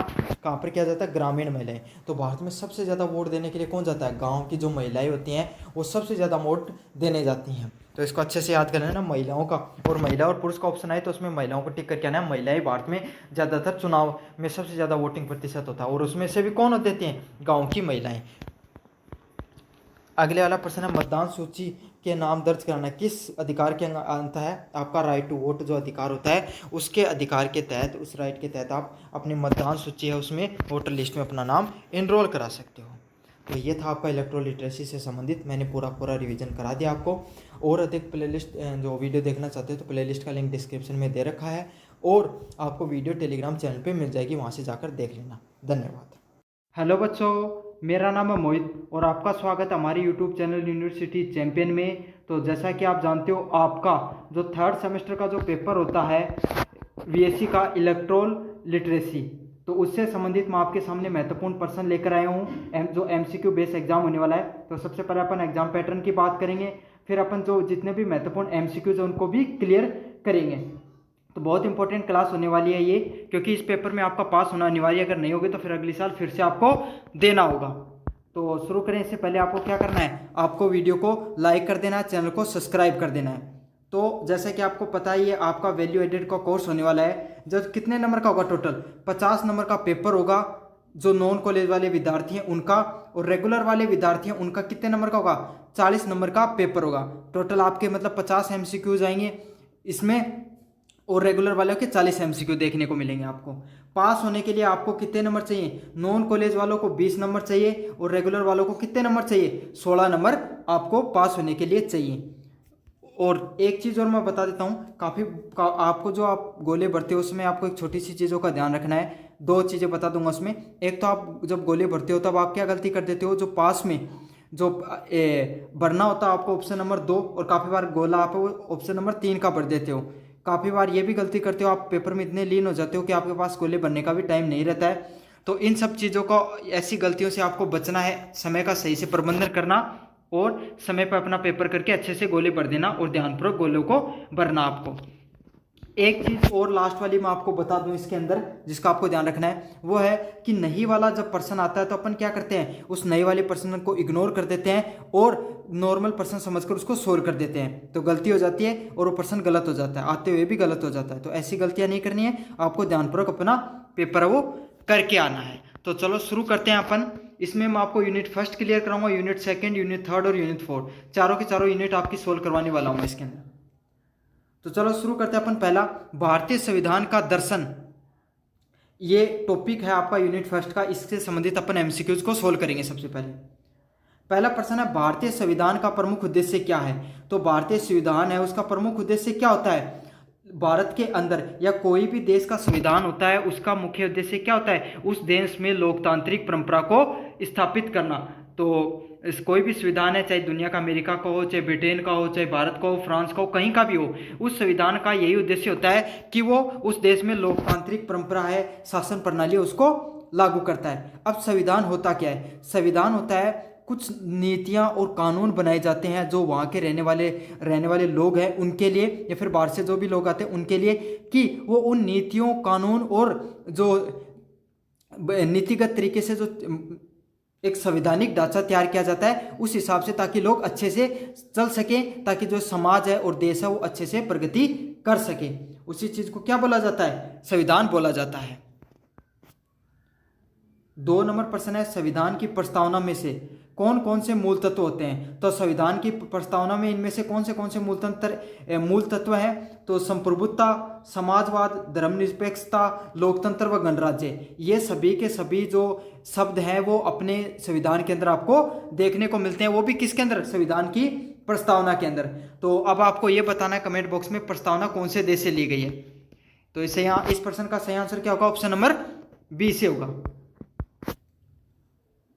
3 नंबर प्रश्न है, भारतीय संविधान को जीवित दस्तावेज क्यों कहा जाता है? तो भारतीय संविधान को जीवित दस्तावेज इसीलिए कहा जाता है क्योंकि भारत के संविधान में आप कभी भी चाहो तब बदलाव कर सकते हो, और भारत का जो संविधान है उसे भारत का संविधान है वो ना तो ज़्यादा कठोर है ना ही ज़्यादा लचीला है। भारत का जो एक संविधान वो एक न्यूट्रल संविधान के रूप में माना जाता है। जैसे अमेरिका का जो संविधान है वो कैसा है? कठोर संविधान है, उसमें बदलाव करने काफ़ी मुश्किल है। और जो ब्रिटेन का जो संविधान है वो संविधान एकदम लचीला, उसमें आप बहुत आसानी से क्या कर सकते हो? बदलाव कर सकते हो। लेकिन भारत के संविधान के अंदर क्या है कि आपको अगर संविधान संशोधन करना है तो विशेष बहुमत चाहिए, और वरना नॉर्मल अगर कोई कानून पारित करना चाहते हो तो आपको जो सामान्य बहुमत से पारित कर सकते हो। तो भारत का जो संविधान है उसके अंदर आप कभी भी बदलाव कर सकते हो, और बदलाव करने का किस आर्टिकल से लिया गया है? आर्टिकल नंबर 360 में भारत के जो संविधान उसमें बदलाव कर सकते हो, ये लिखा गया है। और ये जो आर्टिकल 360 है जो आप कॉन्स्टिट्यूशन में चेंज कर सकते हो, ये कहाँ से लिया गया है? ये साउथ अफ्रीका के संविधान से ये चीज़ें ली गई हैं, ठीक है। और जो संप्रभुता शब्द है ये शब्द कहां से लिया गया है? फ्रांस के संविधान से लिया गया है। 4 नंबर पॉइंट है, भारतीय संविधान की प्रेरणा किसने दी? तो भारतीय संविधान है उसकी प्रेरणा किसके द्वारा दी गई? संविधान सभा के द्वारा दी गई। तो संविधान सभा है उसके जो परमानेंट जो प्रेसिडेंट थे, अध्यक्ष थे, वो कौन थे? राजेंद्र प्रसाद थे। 5 नंबर प्रश्न है, संविधान का संरक्षक कौन होता है? तो संविधान का संरक्षक है वो कौन करता है? उच्च न्यायालय करता है। तो इस चीज का क्या अर्थ है? देखो होता क्या है, अगर कोई भी संविधान है उसको संविधान में बदलाव करने का, कॉन्स्टिट्यूशन में बदलाव करने का किसका कार्य होता है? विधायपालिका का होता है। विधायपालिका मतलब संसद का।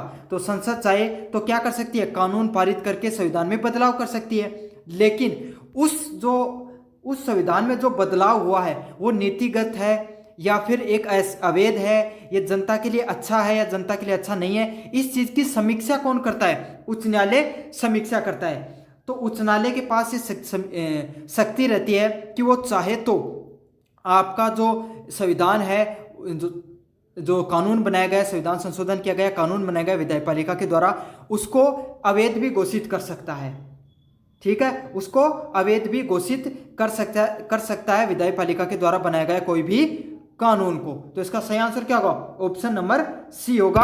उच्च न्यायालय है वो संविधान का संरक्षक माना गया है। संविधान की व्याख्या भी कौन देता है? अंतिम व्याख्या उच्च न्यायालय देता है, हाई कोर्ट ही, सुप्रीम कोर्ट ही देता है। और उसका संरक्षक भी किसी को माना गया है? इसी को माना गया है, सुप्रीम कोर्ट को ही माना गया है। अगले प्रश्न है, भारत में आम चुनाव कितने वर्ष में होते हैं? तो भारत में आम चुनाव है वो 5 साल में होते हैं, ठीक है। सामान्य परिस्थिति में, सामान्य परिस्थिति का अर्थ यही है कि कोई भी सरकार है वो बीच में गिर नहीं गई है तो 5 साल में होते हैं। अगर बीच में गिर गई है तो उसको क्या किया जा सकता है? अल्पमत में हो गई तो बीच में चुनाव भी कराए जा सकते हैं। तो भारत में आम चुनाव वो हर 5 साल के अंदर आपको देखने को मिलते हैं। अगला नंबर पॉइंट है, भारत में चुनाव आयोग क्या है? तो भारत में चुनाव आयोग है ये एक स्वतंत्र संवैधानिक संस्था है। तो भारत में जो चुनाव आयोग है वो एक स्वतंत्र संवैधानिक संस्था का अर्थ एक कॉन्स्टिट्यूशनल बॉडी है जो इंडिपेंडेंटली काम करती है। मतलब उसी का किसी राजनीतिक दल पे या कानूनी रूप से कोई भी प्रकार का कोई भी दबाव नहीं होता है। ऐसा नहीं है कि जो सत्ताधारी दल है वो चुनाव आयोग उस पर दबाव बनाकर अपने हिसाब से चुनाव करा ले। भारत में ऐसा नहीं होता है। ये एक स्वतंत्र संवैधानिक सभा होती है, इसके संस्था होती है। इसमें टोटल कितने मेंबर होते हैं? 3 मेंबर होते हैं। एक चीफ होता है और बाकी 2 + 2 और मेंबर होते हैं। तो कुल 3 मेंबर होते हैं भारत के चुनाव आयोग के अंदर। अगले वाला पॉइंट है भारतीय संसद के दो सदनों का क्या नाम है। तो भारत के 2 सदनों का क्या नाम है, लोकसभा व राज्यसभा। जिसे इसे राज्यसभा को उच्च सदन भी बोला जाता है और लोकसभा को निम्न सदन भी बोला जाता है। और राज्यसभा का जो प्रधान सभापति होता है वो कौन होता है, उपराष्ट्रपति होता है। और लोकसभा का जो अध्यक्ष होता है उसको जो वहाँ के मेंबरों के द्वारा, लोकसभा के मेंबरों के द्वारा चुना जाता है। इस समय कौन है, ओम बिरला है, वो लोकसभा के अध्यक्ष हैं। तो इस प्रश्न का सही आंसर क्या होगा, ऑप्शन नंबर बी होगा। और भारत में जो संसदीय प्रणाली है वो कहाँ से ली गई है, वो ली गई है ब्रिटेन के संविधान से ली गई है। 9 नंबर प्रश्न है प्रतिनिधित्व का क्या अर्थ होता है। तो प्रतिनिधित्व का अर्थ है प्रतिनिधि को चुनने की प्रक्रिया। तो जैसे कि आप अपना वोट देकर एमएलए, एमपी, सरपंच, ग्राम जो प्रधान हो गया, जो इन सबको जिनको भी चुनते हो आप, डायरेक्ट वोट देकर जिनको चुनते हो उन्हें प्रतिनिधि कहा जाता है। समझ में आ गया। प्रतिनिधि क्या का कार्य क्या होता है, प्रतिनिधि का कार्य होता है वो जनता की आवाज, एक प्रतिनिधि है 50 लाख लोगों पर एक प्रतिनिधि मानो चुना गया, एक एमएलए चुना गया या एमपी चुना गया, तो उसका क्या कार्य है, वो 50 लाख लोग हैं उसके क्षेत्र के, उनकी आवाज बनकर संसद के अंदर, विधायी पालिका के अंदर आवाज बनकर उभरे। तो यही कार्य होता है प्रतिनिधि का कि वो एक जनता के सिंबल के रूप में होता है, जनता की आवाज, अपने क्षेत्र की आवाज है वो वहां पर विधायी पालिका के अंदर, कार्यपालिका के अंदर उठाता है। तो इसका सही आंसर होता है प्रतिनिधित्व होता है प्रतिनिधि को चुनने की प्रक्रिया। 10 नंबर प्रश्न है भारत में प्रतिनिधियों का चुनाव होता है। तो प्रतिनिधि हैं वो भारत में कैसे चुनाव होते हैं, सीधे लोकतंत्र द्वारा, सीधे चुनाव द्वारा। तो भारत में है, इसका जो सही आंसर होगा ऑप्शन नंबर, इन सभी ऑप्शनों में सही आंसर क्या, ऑप्शन नंबर ए है। लेकिन यहां पर होगा प्रत्यक्ष चुनाव द्वारा। अगर ये ऑप्शन में आ जाए प्रत्यक्ष चुनाव द्वारा तो ये प्रश्न भी आपका सही होगा। तो प्रत्यक्ष चुनाव द्वारा है वो सीधे लोकतंत्र के द्वारा भी आप अपने प्रतिनिधि को चुनते हो। तो क्या करते हो, आपको जैसे अपना एमएलए, एमपी चुनना होता है तो आप क्या करते हो, वोट डालते हो अपना, और उससे वो प्रतिनिधि है वो चुनकर आता है। तो इसका सही आंसर क्या होगा, ऑप्शन नंबर ए होगा, या फिर होगा सीधे प्रत्यक्ष चुनाव द्वारा। और जो राज्यसभा के मेंबर होते हैं उन्हें अप्रत्यक्ष चुनाव द्वारा चुना जाता है। अगला नंबर प्रश्न है आरक्षित निर्वाचन क्षेत्र किसके लिए होते हैं। तो आपको पता है आरक्षित जो क्षेत्र है वो किसके लिए होते हैं, एससी, एसटी और ओबीसी। ये जो सीटें होती हैं, एससी मतलब शेड्यूल कास्ट, एसटी मतलब शेड्यूल ट्राइब, ओबीसी मतलब अदर बैकवर्ड क्लासेज, अन्य पिछड़ा वर्ग। तो इन सब के लिए क्या होता है, आपके लिए अलग से जो निर्वाचित क्षेत्र है वो बनाए जाते हैं। तो आप ये नहीं सुनते हो कि हमारे जो एमएलए का क्षेत्र है या जो एमपी का एमएलए का क्षेत्र वो कैसा है, एससी रिजर्व्ड है, एसटी रिजर्व्ड है या फिर ओबीसी रिजर्व्ड है। तो ये सब चीजें आपने सुनी होगी।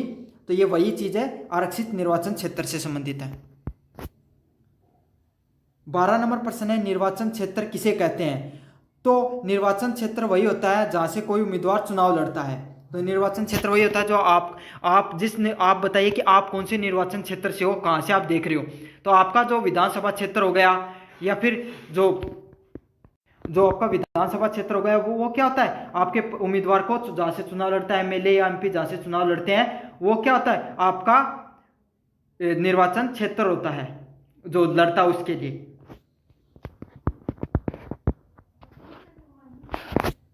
13 नंबर प्रश्न है लोकसभा में अनुसूचित जातियों और जनजातियों के लिए आरक्षित सीटों की संख्या कौन तय करता है।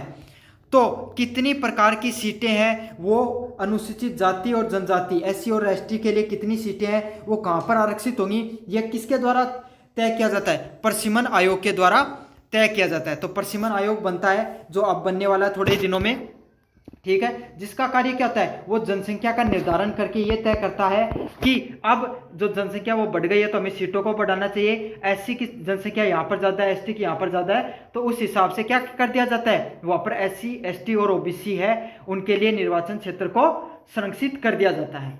तो इसका सही आंसर क्या होगा, ऑप्शन नंबर डी होगा। 14 नंबर प्रश्न है आरक्षण व्यवस्था का क्या उद्देश्य होता है। तो आरक्षण व्यवस्था का उद्देश्य होता है सामाजिक न्याय को सुनिश्चित करना। तो आपको पता है भारत के अंदर जातिगत व्यवस्था वो चलती है और इससे क्या होता है, जो बहुसंख्यक में लोग होते हैं, जो SC ST के जो पिछड़े वर्ग के जो लोग होते हैं, उनका भी जो आवाज है, प्रतिनिधित्व की आवाज है, वो सामने उभर कर आए। इसीलिए क्या किया जाता है, जो चुनाव है उनके अंदर आरक्षण व्यवस्था लागू की गई, ताकि वो लोगों की भी आवाज सामने आए और सामाजिक न्याय सुनिश्चित हो सके। तो इसका सही आंसर क्या होगा, ऑप्शन नंबर सी होगा। 15 नंबर प्रश्न की बात करें, भारत में महिला आरक्षण विधेयक का मुख्य उद्देश्य क्या है। तो भारत में महिला आरक्षण विधेयक का क्या उद्देश्य है, जो अभी लागू हुआ है, उसमें क्या होता है, भारत के महिलाओं को 33% रिजर्वेशन दिया जाएगा विधायी पालिका के अंदर। तो इसका क्या हुआ, राजनीति में महिलाओं की भागीदारी बढ़ाने के लिए ये बिल पारित किया गया और ये 10 साल बाद में जाकर लागू होगा। 16 नंबर प्रश्न है, स्वतंत्र और निष्पक्ष चुनाव करने के लिए उत्तरदायी संस्था कौन है। तो आपको पता है, ये मैंने पहले ही बता दिया था, स्वतंत्र और निष्पक्ष चुनाव करने के लिए जो उत्तरदायित्व संस्था वो कौन है, चुनाव आयोग एक उत्तरदायी संस्था है स्वतंत्र और निष्पक्ष चुनाव कराने के लिए। 17 नंबर प्रश्न है, निष्पक्ष चुनाव में निम्न में से कौन सी चीज आवश्यक है। तो कोई भी चुनाव है वो पारदर्शी होना चाहिए और निष्पक्ष होना चाहिए। तो आपको पता है, ऐसे नहीं कि बूथ कैप्चरिंग कर दे या फ्रॉड तरीके से वोट डल रहे हैं, तो ये सब चीज नहीं होना चाहिए। एकदम निष्पक्ष और पारदर्शी चुनाव होना चाहिए, वही क्या कहलाता है, निष्पक्ष चुनाव की श्रेणी में आता है। 18 नंबर प्रश्न है, चुनाव सुधार की जिम्मेदारी किसकी होती है। तो चुनाव के अंदर सुधार करने, वक्त वक्त पर जो सुधार किए जाते हैं उसकी जिम्मेदारी किसकी होती है, चुनाव आयोग और विधायी पालिका की होती है। तो इस समय जो चुनाव आयोग होता है वो समय समय पे अपनी जो चुनाव प्रणाली है उसके अंदर बदलाव करता है। जिस समय भारत में चुनाव होने शुरू हुए थे 1947 के बाद से, भारत के स्वतंत्रता के बाद से, तो उसमें क्या हुआ था, उस समय उसका यूज किया जाता था, जो बुलेट पेपर है उसका प्रयोग करते थे। जिससे क्या होता था, एक पर्ची होती थी, उसमें सभी उम्मीदवारों के नाम होते थे, ठीक है, उन सभी, जैसे इसमें सरपंच के चुनाव होते हैं उस तरीके से, तो उसमें सभी के नाम होते थे। जिस उम्मीदवार को आप वोट देते थे उसके सामने टिक कर देते थे, पर्ची को फोल्ड करके आप बक्से में डाल देते थे। अब इस चीज का क्या नुकसान हुआ, काफी जगह देखने को मिला बूथ कैप्चरिंग, मतलब जो प्रभावशाली व्यक्ति थे, विधायक होता था, वो क्या कर देता था, पूरे बूथ को कैप्चर कर लेता था और फर्जीवाड़े में उनके टिक टिक करके और डलवा लेता था। तो इससे क्या होती थी, निष्पक्षता जाने लगी। तो उसके बाद में सिस्टम आया किसका, वीवीपैट का, सॉरी ईवीएम का। तो बुलेट जो उसको सिस्टम को दूर करने के लिए ईवीएम का सिस्टम आया कि भाई ईवीएम है, उसके अंदर इलेक्ट्रॉनिक तरीके से आप क्या कर सकते हो, अपना वोट डालोगे। अब ईवीएम में भी लोगों की शिकायत रहने लगी कि हमें ये नहीं पता चलता है कि हमने वोट दिया है वो उस जिसको दिया उसी को आया गया है या नहीं आया। तो इसमें सुधार करने के लिए चुनाव आयोग क्या लेके आया, वीवीपैट की पर्ची लेके आया। तब उसमें क्या होता है, आप जो वोट देते हो, जैसे आपने वोट दिया एक्स पार्टी को, तो एक्स पार्टी का जो उम्मीदवार था उसकी पर्ची है वो आपके सामने दिखाई देगी। मतलब एक सेकंड के लिए लगभग 10 सेकंड के लिए फ्लैश होती है, आप देख सकते हो 1 मिनट के अंदर उसको, और फिर वो पर्ची है कहाँ पर, बक्से में चली जाती है, आपके हाथ में नहीं आती बल्कि बक्से में चली जाती है। तो ये सब तो धीरे धीरे चुनाव प्रणालियों में जो पारदर्शिता वो आने लगी। पहले ये भी होता था कि जो स्टार्टिंग के अंदर जो चुनाव है उनके अंदर स्याही नहीं लगाई जाती थी, लोग कोई भी वोट देकर चला जाता था, फिर से आके वोट दे देता। तो जो चुनाव आयोग उसने इंक सिस्टम को लागू किया। तो ये सब सिस्टम है, ये जो चुनाव आयोग और विधायी पालिका की जिम्मेदारी होती है चुनाव के अंदर धीरे धीरे सुधार करना। 19 नंबर प्रश्न है, ईवीएम की फुल फॉर्म क्या है। तो इलेक्ट्रॉनिक वोटिंग मशीन है वो ईवीएम की फुल फॉर्म है। तो इसका सही आंसर क्या होगा, ऑप्शन नंबर बी होगा। 20 नंबर प्रश्न है, चुनावी भ्रष्टाचार को रोकने के लिए कौन सी एजेंसी निगरानी करती है। तो आपको पता चुनाव आयोग है वो चुनावी भ्रष्टाचार को रोकने के लिए क्या करती है, निगरानी करती है।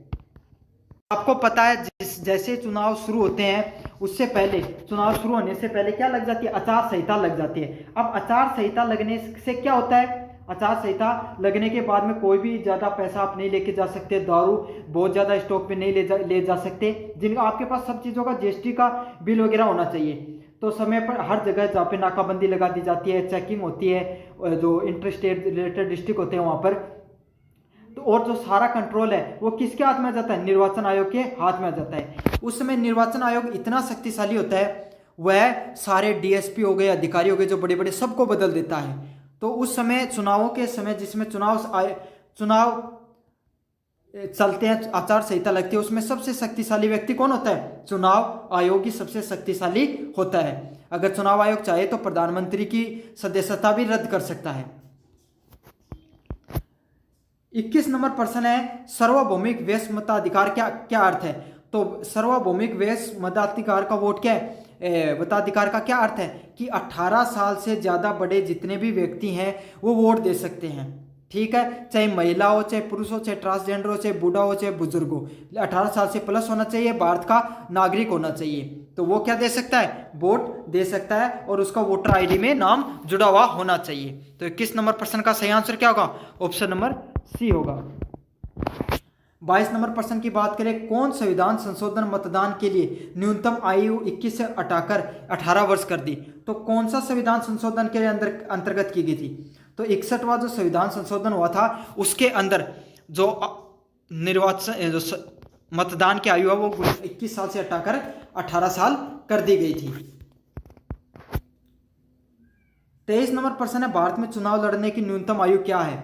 तो भारत में चुनाव लड़ने की जो न्यूनतम आयु है वो कितनी है, 25 वर्ष है, और ये लोकसभा के लिए आपको इस बात का ध्यान रखना है, और जो सरपंच वगैरह होते हैं उनके लिए 21 साल है। 24 नंबर प्रश्न है, लोकतंत्र में चुनाव का मुख्य उद्देश्य क्या होता है। तो लोकतंत्र में चुनाव का मुख्य उद्देश्य होता है जन इच्छा की सरकार में बदलना, मतलब जनता की जो इच्छा है, जनता जिसको चुनाव लड़वाना चाहती है, जिसको जिताना चाहती है, उसको क्या करना, सरकार में बदलना, उसको प्रतिनिधित्व देना, उसको सत्ता में बदल देना। तो इसका सही आंसर क्या होगा, ऑप्शन नंबर सी होगा, जन इच्छा के अनुसार सरकार में बदलना। 25 नंबर प्रश्न है, चुनाव में उम्मीदवार की जमानत राशि कब जब्त की जाती है। तो कब जब्त की जाती है, जब कुल मतों का उसको 1/6 वोट नहीं मिलते हैं, उससे कम वोट मिलते हैं, तो उसकी क्या कर दी जाती है, जमानत राशि है वो क्या कर दी जाती है, जब्त कर ली जाती है। तो इसका मुख्य उद्देश्य क्या होता है कि हर कोई व्यक्ति है वो चुनाव ना लड़ सके, अगर उसकी इतनी ज्यादा पहुंच नहीं है तो वो वोट ना लड़ सके, इसलिए कुछ पैसा है वो निर्वाचन आयोग अपने पास रखवाता है और उसका बॉन्ड बढ़ाता है, मतलब, और अगर उसके 1/6 से कम वोट आते हैं तो वो राशि अपने पास रख लेता है। तो ये तो थी आपकी यूनिट नंबर फर्स्ट। अब यूनिट नंबर सेकंड की तरफ बढ़ेंगे, भारतीय चुनाव का इतिहास। तो पहला प्रश्न है, भारत में आम चुनाव कब हुए थे। तो भारत में एक आम चुनाव है 1951-52 के अंदर हुए थे। तो इसका सही आंसर क्या होगा, 1951-52 में भारत में पहले चुनाव हुए थे। भारतीय चुनाव आयोग की स्थापना कब हुई थी। तो 25 जनवरी 1950 को जो भारतीय चुनाव आयोग है उसकी क्या हुई थी, स्थापना हुई थी। तो इसका सही आंसर है ऑप्शन नंबर बी है, 25 जनवरी 1950 को भारतीय चुनाव आयोग की स्थापना हुई थी। अगले प्रश्न की तरफ बढ़े, 1951-52 में पहले आम चुनाव में भारत में कितने मतदाता थे। तो उस समय भारत में कुल कितने मतदाता थे, 17.3 करोड़ कुल मतदाता थे भारत के अंदर। कितने थे, 17.3 करोड़ कुल मतदाता थे उस समय, जिनकी आयु 21 साल से ज्यादा थी, क्योंकि उस समय जो भारत में चुनाव लड़ने की न्यूनतम आयु कितनी वर्ष थी, 21 वर्ष थी। भारत के पहले चुनाव आयुक्त कौन थे। तो सुकुमार सेन है, वो भारत के पहले चुनाव आयुक्त के रूप में जाना जाता है, सुकुमार सेन को।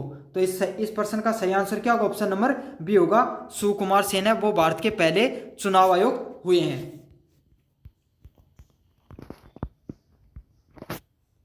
25 नंबर प्रश्न की बात करें, किस अधिनियम ने भारत में चुनावी प्रक्रिया की शुरुआत की थी। तो कौन से ने करी थी, भारतीय चुनावी अधिनियम 1951 ने भारतीय चुनावी जो प्रक्रिया है उसकी शुरुआत करी थी। तो भारत चुनाव अधिनियम 1951 निकाला गया, उसके बाद में भारतीय चुनाव की जो प्रक्रिया उसको शुरू किया गया। तो ये बहुत ज़्यादा इंपॉर्टेंट अधिनियम है, ऐसा कैसा प्रश्न आपको एग्जाम में देखने को भी मिल सकता है। भारत में सार्वभौमिक मताधिकार वैश्य मताधिकार की शुरुआत कब हुई थी। तो 1950 में पहली बार यह डिसाइड किया गया कि भारत में चाहे किसी भी धर्म से वो हो, चाहे महिला हो, चाहे पुरुष हो, चाहे कोई भी व्यक्ति हो, भारत का नागरिक होना चाहिए और उसकी 21 साल उस समय के हिसाब से 21 साल उम्र पूरी होनी चाहिए। वही वो व्यक्ति क्या दे सकता है, अपना मताधिकार दे सकता है। तो ये अधिकार है वयस्क सार्वभौमिक वयस्क मताधिकार का जो शुरुआत है वो कब होती है, 1950 के अंदर होती है। ये अधिकार भारतीय लोगों को 1950 के अंदर संविधान सभा के द्वारा दिया गया। अगला नंबर प्रश्न है, कौन सा संविधान संशोधन ने मतदान की उम्र 21 से हटाकर 18 वर्ष कर दी थी। तो 61वां जो संविधान संशोधन था, 61वां संविधान संशोधन, उसने 21 वर्ष से घटाकर कितनी कर दी, 18 वर्ष कर दी थी। अगले वाला प्रश्न है, 18 वर्ष की आयु में मतदान करने का अधिकार कब लागू हुआ। तो 1989 के अंदर वयस्क मताधिकार है, उसमें 61वां संविधान संशोधन किया गया 1989 में। इसमें यह किया गया, जिस व्यक्ति की आयु 18 वर्ष है वो भी अब क्या कर दे सकता है, वोट दे सकता है। तो 61वां संविधान संशोधन था और 1989 के अंदर वो लागू हुआ था इंदिरा गांधी की सरकार के समय। अगले वाला प्रश्न है, भारत में पहली बार ईवीएम का प्रयोग कहाँ किया गया था। तो जब गोवा के चुनाव हुए थे वहां पर पहली बार ईवीएम है उसका उपयोग किया गया था। तो इस प्रश्न का सही आंसर क्या होगा, ऑप्शन नंबर सी होगा। तो अगले नंबर प्रश्न की तरफ बढ़े, किस वर्ष भारत में ईवीएम का व्यापक रूप से उपयोग होना शुरू हुआ। तो भारत के अंदर 2004 के अंदर गोवा के में सबसे पहले ईवीएम का प्रयोग होना शुरू हुआ। तो 2004 में व्यापक रूप से शुरू हुआ और सबसे पहले कहां पर हुआ, गोवा में हुआ था। अगला प्रश्न है, 1919 के अधिनियम में मतदान का अधिकार किस आधार पर दिया जाता था। तो 1919 का जो अधिनियम है भारत सरकार अधिनियम 1919 के तहत भारतीय लोगों को अधिकार दिया था, मतदान का अधिकार। वो किस आधार पे था, शिक्षा, संपत्ति और आयकर के आधार पे था। तो ये पहली बार भारतीय लोगों को अधिकार मिला था कि वो अपने प्रतिनिधित्व को चुन सकते हैं। तो आप बोलोगे कि 1919 के अंदर तो भारत आज़ाद ही नहीं हुआ था, तो उस समय किस आधार पे मतदान करने का अधिकार मिला। तो उस समय भी भारत में शासन जो बाई कैमरल जो लेजिस्लेचर चलता था, उसके अंदर जो प्रतिनिधित्व है उसको दिखाने के लिए जो अधिकार दिए गए थे, और वो किस पे थे, शिक्षा के आधार पे, संपत्ति के आधार पे और आयकर पैसों के आधार पर। अगले वाला प्रश्न है, 1935 के भारत सरकार अधिनियम में किस चीज की नींव रखी। तो 1935 का जो चुनाव है ये सबसे इंपॉर्टेंट है। इसमें प्रांतीय स्वायत्ता मतलब जो उस समय जो प्रोविजंस होते थे, जो जैसे बंगाल हो गया, मद्रास हो गया, ये आपका इन सब को क्या थी, जो अजमेर हो गया, इन सब को क्या थी, प्रांतीय स्वायत्ता दी गई कि आप अपने इंडिपेंडेंट रूप से जो लोग हैं उनको चुनाव भेज सकते हो। और चुनाव की व्यापकता का क्या अर्थ है कि जो और ज्यादा लोगों को चुनाव में भाग लेने की क्या दे दी गई, स्वतंत्रता दे दी गई थी। तो इसका सही आंसर क्या होगा, 1935 में भारत सरकार अधिनियम में किस चीज की नींव रखी, प्रांतीय स्वायत्ता, इंडिपेंडेंस की और चुनाव की व्यापकता की। 13 नंबर प्रश्न है, भारतीय महिला मताधिकार में किसका प्रमुख योगदान रहा। तो सरोजिनी नायडू है, वो भारतीय जो कांग्रेस है उसकी दूसरी क्या बनी थी, अध्यक्ष भी बनती है। भारतीय कांग्रेस से उसका जो अधिवेशन होता था हर साल, उसकी दूसरी अध्यक्ष भी बनी है। एनी बेसेंट वो पहली अध्यक्ष थी, पहली महिला अध्यक्ष एनी बेसेंट थी और दूसरी महिला अध्यक्ष कौन थी, सरोजिनी नायडू थी।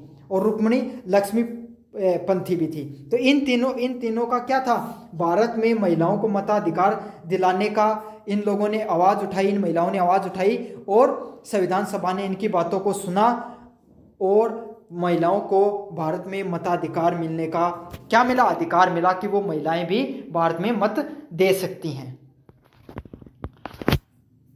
अगले वाला पॉइंट है, भारत के संविधान में सार्वभौमिक मताधिकार का उल्लेख कौन से अनुच्छेद में मिलता है।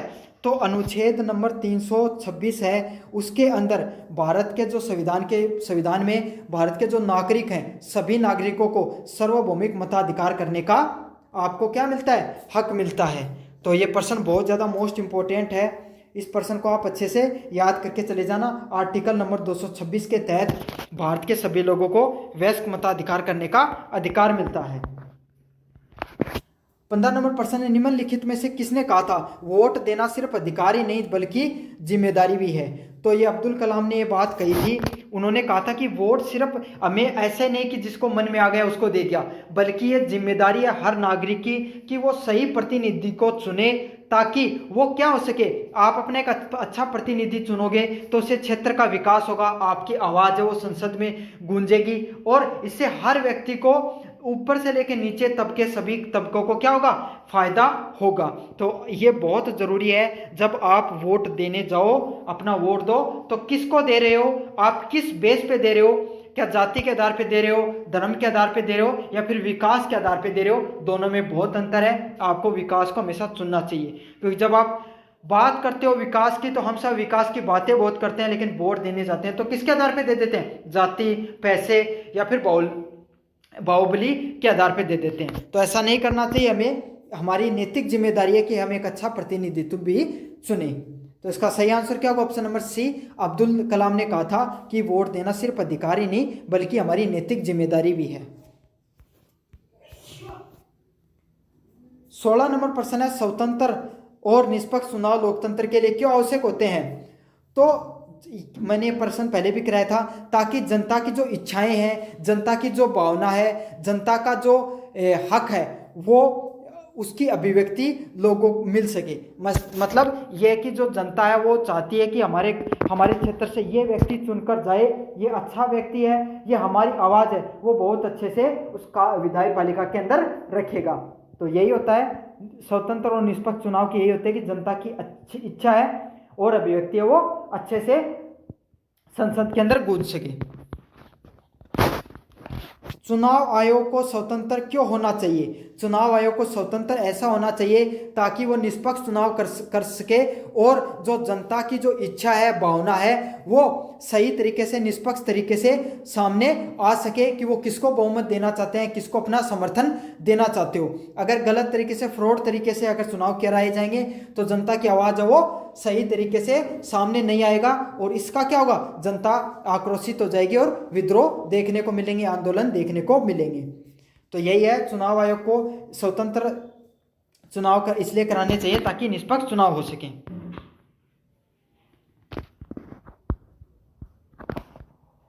क्या भारत में एक से अधिक बार राष्ट्रपति चुनाव प्रक्रिया को चुनौती दे सकता है?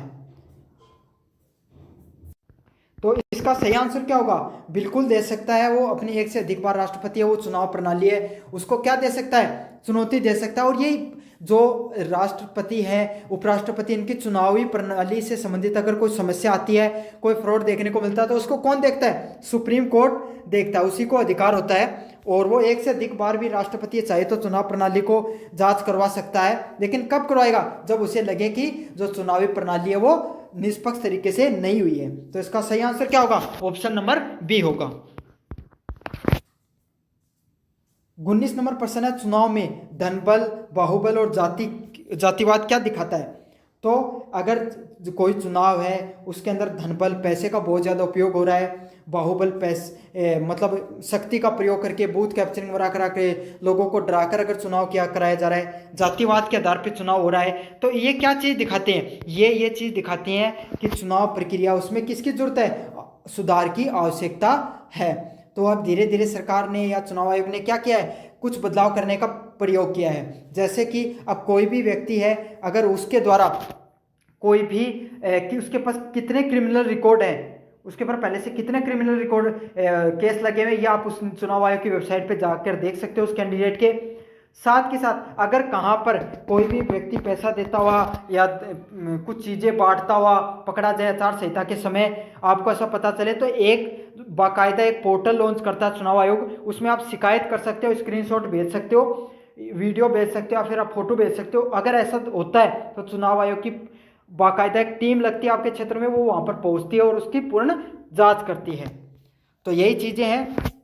चुनाव आयोग में अगर धनबल, बाहुबल और जातिवाद चल रही है तो चुनाव आयोग को उसमें सुधार करने की ज़्यादा ज़रूरत है, इसका अर्थ यही है। अगले वाला प्रश्न है, निष्पक्ष चुनाव के लिए सबसे ज़रूरी उपाय क्या है? तो अगर निष्पक्ष चुनाव होने के लिए सबसे जरूरी यही है कि एक स्वतंत्र और सशक्त मजबूत चुनाव आयोग होना चाहिए। तो इसका सही आंसर ऑप्शन नंबर बी होगा। 21 नंबर प्रश्न है, चुनाव सुधारों का मुख्य उद्देश्य क्या होता है? तो चुनाव में सुधार होने का मुख्य उद्देश्य यही होता है ताकि चुनाव में पारदर्शिता आए और उन्हें न्यायपूर्ण बनाया जा सके। तो चुनाव है उनमें सही से हो सके, पारदर्शी तरीके से हो सके और जो लोगों की भावना है उनका न्याय हो सके। इसीलिए चुनाव में सुधार समय समय पर होने बहुत ज़्यादा जरूरी है, क्योंकि अगर सुधार नहीं होंगे तो क्या होगा, लोग हैं वो इस चीज़ का, कमजोरियों का फायदा उठाकर जो चुनाव प्रणाली है उसको क्या कर लेंगे, अपने कंट्रोल में कर लेंगे। तो सही आंसर क्या होगा, ऑप्शन नंबर सी होगा, चुनाव को पारदर्शी और न्यायपूर्ण बनाने के लिए। 22 नंबर प्रश्न है, किस संस्था ने चुनाव सुधार की 1999 में रिपोर्ट दी थी? तो किस संस्था ने ये रिपोर्ट दी थी? वो दी थी विधि आयोग के द्वारा। जो विधि आयोग है उसके द्वारा चुनाव सुधारों की जो रिपोर्ट है वो 1999 में दी गई थी। विधि आयोग क्या है, एक कानून, एक आयोग बनाया गया था जो अलग अलग कोई जज हो गए, पुराने जो चुनाव आयोग के अध्यक्ष हो गए, इनको मिलाकर उसको क्या बोला गया, विधि आयोग। और उसका कार्य यह था कि भारतीय चुनाव में किस प्रकार की कमियां, उनमें कैसे सुधार किया जाता है। तो इसको रिपोर्ट को पेश किया गया था 1999 में।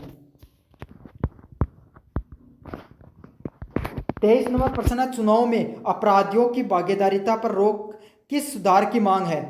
तो चुनाव में अपराधियों की भागीदारी मतलब चुनाव में अपराधी कम से कम भाग ले सके, इसके लिए किसकी सुधार की मांग की गई थी?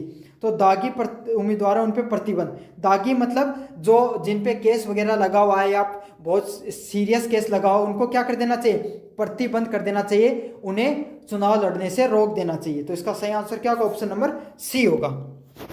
इस चीज़ का फायदा भी, लेकिन इस चीज़ का नुकसान ये भी होता है कि लोग काफ़ी बार क्या करते हैं, जो एक अच्छा कैंडिडेट है उसको भी चुनाव से रोकने के लिए क्या कर देंगे, उस पर केस लगा देंगे। तो ये भी एक उसका ड्रॉबैक हो सकता है। तो अगले वाला प्रश्न है, नोटा का क्या अर्थ होता है? तो नोटा का अर्थ होता है कि मैं नोटा बटन दबा रहा हूं, तो क्यों दबा रहा हूं, कि मैं चाहता हूं कि इनमें से कोई भी उम्मीदवार है वो मुझे पसंद नहीं है। अब बढ़े 25 नंबर प्रश्न की तरफ। चुनाव सुधार में एक मुख्य प्रमुख प्रस्ताव क्या होता है? तो चुनाव सुधार में एक प्रमुख प्रस्ताव इस समय जो लाया जा रहा है, एक देश एक चुनाव का जो प्रस्ताव अभी सरकार ला रही है कि हम सरकार पूरे देश में सिर्फ एक बार ही चुनाव कराएं, और ये प्रणाली लागू करने जा रही है। हो सकता है उसे बिल पास करना पड़ेगा। तो ये प्रस्ताव है, लाने का प्रयास हो रहा है, एक देश एक चुनाव। तो ये तो था आपका यूनिट नंबर 2 जो मैंने पूरी कंप्लीट करा दिया। अब अपन देखेंगे यूनिट नंबर 3, भारत में चुनाव प्रणाली। अब यूनिट नंबर 3 की बात करें तो पहला है, भारत में पंचायती राज प्रणाली कितने स्तर पर की होती है? तो भारत में जो पंचायती राज प्रणाली जो लागू करी गई वो कितने स्तर की थी? वो 3 स्तर की थी। समझ में आ गया? तो भारत में पंचायती राज व्यवस्था है वो 3 स्तर पर लागू की गई। पहले पंचायत स्तर पर, फिर नगर पालिका वाली स्तर पर, और तीसरा स्तर था वो क्या था, आपको जो सार्वजनिक कमेटियां बनाई जाती है उस स्तर पर। 2 नंबर प्रश्न है, राज्य सरकार का प्रमुख कौन होता है? तो राज्य सरकार होता है उसमें सबसे बड़ा पद कौन सा होता है? आपको पता है, मुख्यमंत्री का होता है चुनाव के आधार पर या फिर विधायक पालिका के आधार पर। तो ये जो राज्य सरकार का प्रमुख कौन होता है, मुख्यमंत्री होता है। ठीक है। और वैसे तो राज्यपाल का पद सबसे बड़ा होता है, लेकिन जो जनता का सबसे ज्यादा समर्थन किसको होता है, मुख्यमंत्री को होता है। 3 नंबर प्रश्न है, केंद्र का प्रमुख कौन होता है? तो केंद्र का प्रमुख कौन होता है? प्रधानमंत्री होता है केंद्र का प्रमुख। सदन के 2 सदनों को क्या कहा जाता है? तो आप सबको मैंने पहले भी करा दिया, सदन के 2 सदनों को क्या कहा गया है? लोकसभा और राज्यसभा के नाम से जाना जाता है। तो लोकसभा को निचले सदन के नाम से भी जाना जाता है, राज्यसभा को उच्च सदन के नाम से भी जाना जाता है। लोकसभा में हर 5 साल से चुनाव होते हैं। ठीक है। लोकसभा में चुनाव कभी मतलब लोकसभा जो राज्यसभा है वो परमानेंट सिटिंग होती है, मतलब उसका कोई निश्चित कार्यकाल नहीं होता, अनंत काल तक होता है। लेकिन हर 2 साल के अंदर 1/3 जो मेंबर होते हैं वो क्या हो जाते हैं, रिटायर हो जाते हैं, उनकी जगह नए लोग हैं वो आ जाते हैं। और जो 5 नंबर प्रश्न है, नगर पालिका किस स्तर की सरकार का हिस्सा है? तो जो नगर पालिका का मैंने बताया था आपको, वो किस स्तर का है? तो स्थानीय स्तर की जो सरकार होती है उसमें नगर पालिका होती है। और नगर पालिका जो का अध्यक्ष होता है वो कौन होता है? मेयर होता है। सबसे बड़ा पद उसमें होता है, नगर पालिका में मेयर का होता है। 6 नंबर प्रश्न की बात करें, भारत में निर्वाचन आयोग की स्थापना कब हुई? तो कब हुई? 25 जनवरी 1950 को। कब हुई? 25 जनवरी 1950 को भारत में निर्वाचन आयोग की स्थापना होती है। तो यह भी काफी इंपॉर्टेंट प्रश्न, अच्छे से करके चले जाना, आ सकता है आपके सामने। भारत के निर्वाचन आयोग को कौन संचालित करता है? तो मुख्य चुनाव आयोग है, वो भारत के चुनाव को संचालित करता है। तो भारत में कुल 3 पद होते हैं, मतलब निर्वाचन आयोग के 3 मेंबर होते हैं। एक मुख्य चुनाव आयोग होते हैं और बाकी 2 चुनाव आयुक्त होते हैं। तो ये पहले प्रणाली नहीं थी, लेकिन 1991 के बाद में इसको लागू किया गया। अगले वाला प्रश्न है, चुनाव आयोग एक। तो चुनाव आयोग है वो क्या? एक संवैधानिक संस्था है। तो इसका सही आंसर क्या होगा? चुनाव आयोग क्या है? एक संवैधानिक संस्था है। चुनाव आयोग हो गया आपका, यूपीएससी हो गई, ये सब क्या एक संवैधानिक संस्थाएं होती हैं। आपका कैग हो गया, ये सभी है वो संवैधानिक संस्था के अंतर्गत आती हैं। 9 नंबर प्रश्न है, चुनाव आयोग के कुल जो सदस्यों की संख्या कितनी है? तो अधिकतम 3 सदस्य होते हैं। उनकी संख्या कितनी होती है? 3 होती है। अगला है, मुख्य चुनाव आयोग के कार्यकाल कितने वर्ष का होता है? तो मुख्य चुनाव आयोग है उसका कितना होता है जो कार्यकाल? वो 6 वर्ष या फिर 65 वर्ष तक। तो क्या तो 6 वर्ष पूरा हो जाए पहले, या फिर 65 वर्ष पूरा हो जाए। तो इनमें से जो भी चीज पहले हो जाती है उसी के आधार पे उसको क्या कर दिया जाता है? उसका कार्यकाल पूर्ण कर दिया जाता है। तो इसका सही आंसर क्या होगा? ऑप्शन नंबर बी, 6 वर्ष होगी या फिर 65 वर्ष होगी। तो चुनाव आयोग होता है उसी की जो कार्यकाल है वो मैक्सिमम देखने को मिला 6 वर्ष, और बाकी का तो लगभग का 5 वर्ष ही होता है। चुनाव आयोग का मुख्य कार्य क्या है? तो वही है, ये तो मैंने बहुत बार करवा दिया, स्वतंत्र और निष्पक्ष चुनाव कराना। अगले वाला प्रश्न है, चुनाव आयोग किस स्तर के चुनाव कराता है? तो चुनाव आयोग है वो राज्य विधानसभा और संसद दोनों के क्या कराता है? चुनाव कराता है। तो आपके जो राज्य के चुनाव मुख्यमंत्री को चुनते हो और प्रधानमंत्री को चुनते हो, वो कौन कराता है? चुनाव आयोग कराता है। लेकिन आप जो सरपंच चुनते हो, मेयर चुनते हो, ये सब किसके अंतर्गत आते हैं? ये सब आते हैं राज्य चुनाव आयोग के अंतर्गत आते हैं। तो जो राज्य विधानसभा के और संसद के चुनाव कौन कराता है? चुनाव आयोग करवाता है। 13 नंबर प्रश्न है, चुनाव की घोषणा किसके द्वारा की जाती है? तो चुनाव आयोग के द्वारा की जाएगी। ये प्रश्न तो बिल्कुल सरल है, आप अच्छे से कर लोगे इसको। तो अगले वाला प्रश्न है, राजनीतिक दलों की मान्यता कौन देता है? तो राजनीतिक दल, कोई राजनीतिक दल है वो क्षेत्रीय दल होगा या राष्ट्रीय दल होगा, इसकी जो मान्यता कौन देता है? चुनाव आयोग है वो इसकी मान्यता देता है। 15 नंबर प्रश्न है, किसी उम्मीदवार की जमानत कब जब्त होती है? तो जब उसको 1/6 वोटों से कम वोट प्राप्त होते हैं तो उसकी जमानत जब्त हो जाती है। भारत में मतदान करने की न्यूनतम आयु क्या है? तो यह प्रश्न भी आपको पता है, 18 वर्ष न्यूनतम आयु है। अगले वाला प्रश्न, भारत में मतदान करने का अधिकार किस अनुच्छेद में मिला है? तो ये भी पहले करा दिया, 326 आर्टिकल के अनुच्छेद के अंतर्गत ये अधिकार मिलता है। 15 नंबर प्रश्न है, मतदान सूची में नाम दर्ज कराने के लिए किस प्रपत्र का उपयोग होता है? तो ये बहुत मोस्ट इंपोर्टेंट प्रश्न है। तो आपका कौन सा फॉर्म भरना पड़ता है आपको मतदान सूची में नाम दर्ज कराने के लिए? तो फॉर्म नंबर 6 है, जो फॉर्म नंबर 6 है उसको प्रयोग किया जाता है। आपका नाम है वो मतदान सूची में जुड़वाने के लिए। तो ये बहुत इंपॉर्टेंट प्रश्न, आपको इसको अच्छे से याद करके जाना है। मतदान पहचान पत्र को आमतौर पर क्या कहा जाता है? तो भारत में मतदान पहचान पत्र को किस नाम से जाना जाता है? वोटर आईडी के नाम से जाना जाता है। अगले वाले प्रश्न की तरफ अगर अपन बढ़े, भारतीय मतदान दिवस कब मनाया जाता है? तो 25 जनवरी को जब चुनाव आयोग की स्थापना हुई थी तो उसी दिन से जो कि इसको मनाया जाता है राष्ट्रीय मतदान दिवस के रूप में मनाया जाता है। अगले वाला प्रश्न है, भारत में चुनाव कराने की किस मशीन का उपयोग किया जाता है? तो ईवीएम का प्रयोग किया जाता है। 22 नंबर प्रश्न है, वीवीपैट तकनीक का संबंध किस चीज से है? तो मतदान हुआ है या नहीं हुआ इसकी पुष्टि कौन करता है? वीवीपैट है मशीन है, वो इसकी पुष्टि करती है। और ये क्या होता है, मैंने बताया था, आपने चुनाव जो आपने वोट दबाया, किसको वोट दिया, उसके बाद में एक पर्ची निकल कर आती है जो 10 सेकंड के लिए फ्लैश होगी। आप उसको देखोगे कि मैंने उसी को वोट दिया, वही तो उसी के पास वोट गया है, वो पर्ची होती है और फिर वो बक्से में चली जाती है, वीवीपैट बक्से में चली जाती है। तो इससे क्या होती है, मतदान की पुष्टि होती है कि आपने सही, आपका वोट है वो सही व्यक्ति को गया है। अगले वाला प्रश्न है, भारत का पहला ऑनलाइन वोटर हेल्प ऐप कौन सा है? तो वोटर हेल्पलाइन नामक एक ऐप बनाया गया है चुनाव आयोग के द्वारा। इसमें क्या होती है, आपको हेल्प ले सकते हो किसी भी प्रकार की, अगर कोई भी वोटर होता है उसको वोट डालने के समय अगर कोई भी समस्या का समाधान चाहिए उसे। चुनाव आयोग की नियुक्ति कौन करता है? तो चुनाव आयोग की जो नियुक्ति है वो किसके द्वारा की जाती है? राष्ट्रपति के द्वारा की जाती है। तो भारत के अंदर जितनी भी संवैधानिक नियुक्तियां होती है उसको नियुक्त करने का अधिकार किसके पास होता है? राष्ट्रपति के पास ही होता है। तो नियुक्ति कौन देता है? राष्ट्रपति देता है। और चुनाव कौन करता है? चुनाव की भी जो प्रणाली थी उसमें बदलाव किया गया था। उसमें 4 मेंबर की कमेटी बनाई जाती है, जिसमें कौन होता है?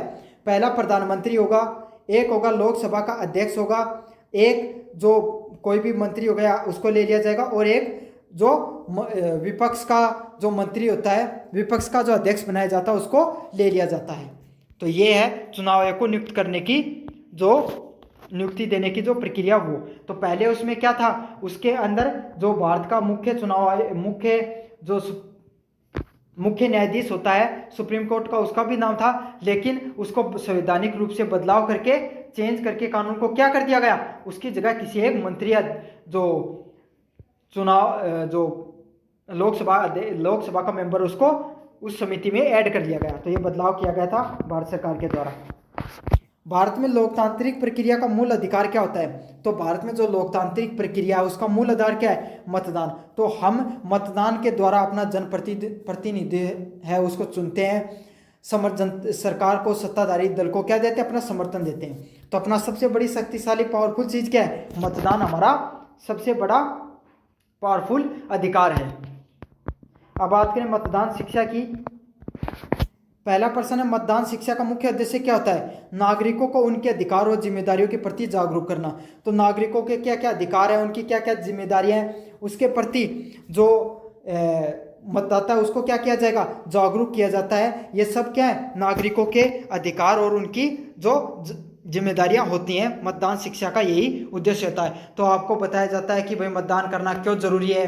जो चुनाव आयोग वो स्लोगन चलाता है, ऐड चलाता है, और जो अपना क्या करता है, ब्रांड एम्बेसडर भी लॉन्च करता है, जो वीडियो बनाकर डालता है, कोई पॉपुलर हस्ती को बना दिया जाता है, वो डालता है कि भाई हमें चुनाव करना, मतदान देना चाहिए। तो ये इसीलिए किया जाता है ताकि और नागरिक भी प्रोत्साहित हों मतदान को भाग लेने के लिए।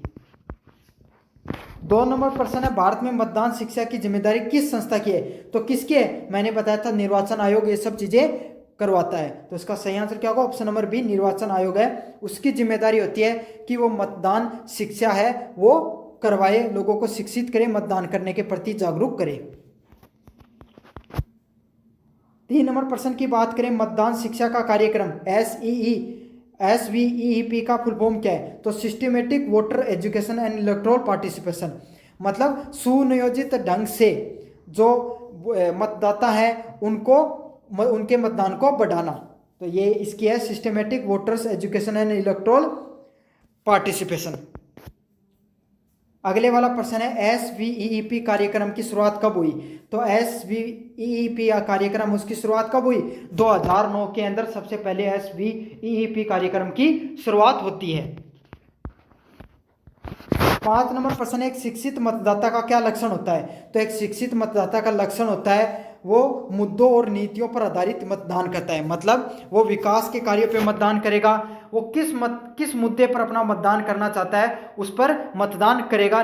सरकार की नीतियां उसे पसंद आई, वो नापसंद करता है, उन सब आधारों पर क्या करेगा? मतदान करेगा।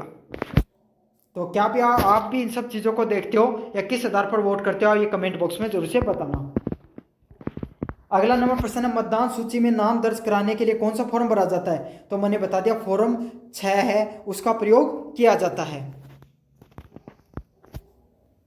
अगले वाला प्रश्न है, भारत में मतदाता बनने की न्यूनतम आयु क्या है? तो भारत में मतदाता बनने की न्यूनतम आयु क्या है? 18 वर्ष है वो न्यूनतम आयु है।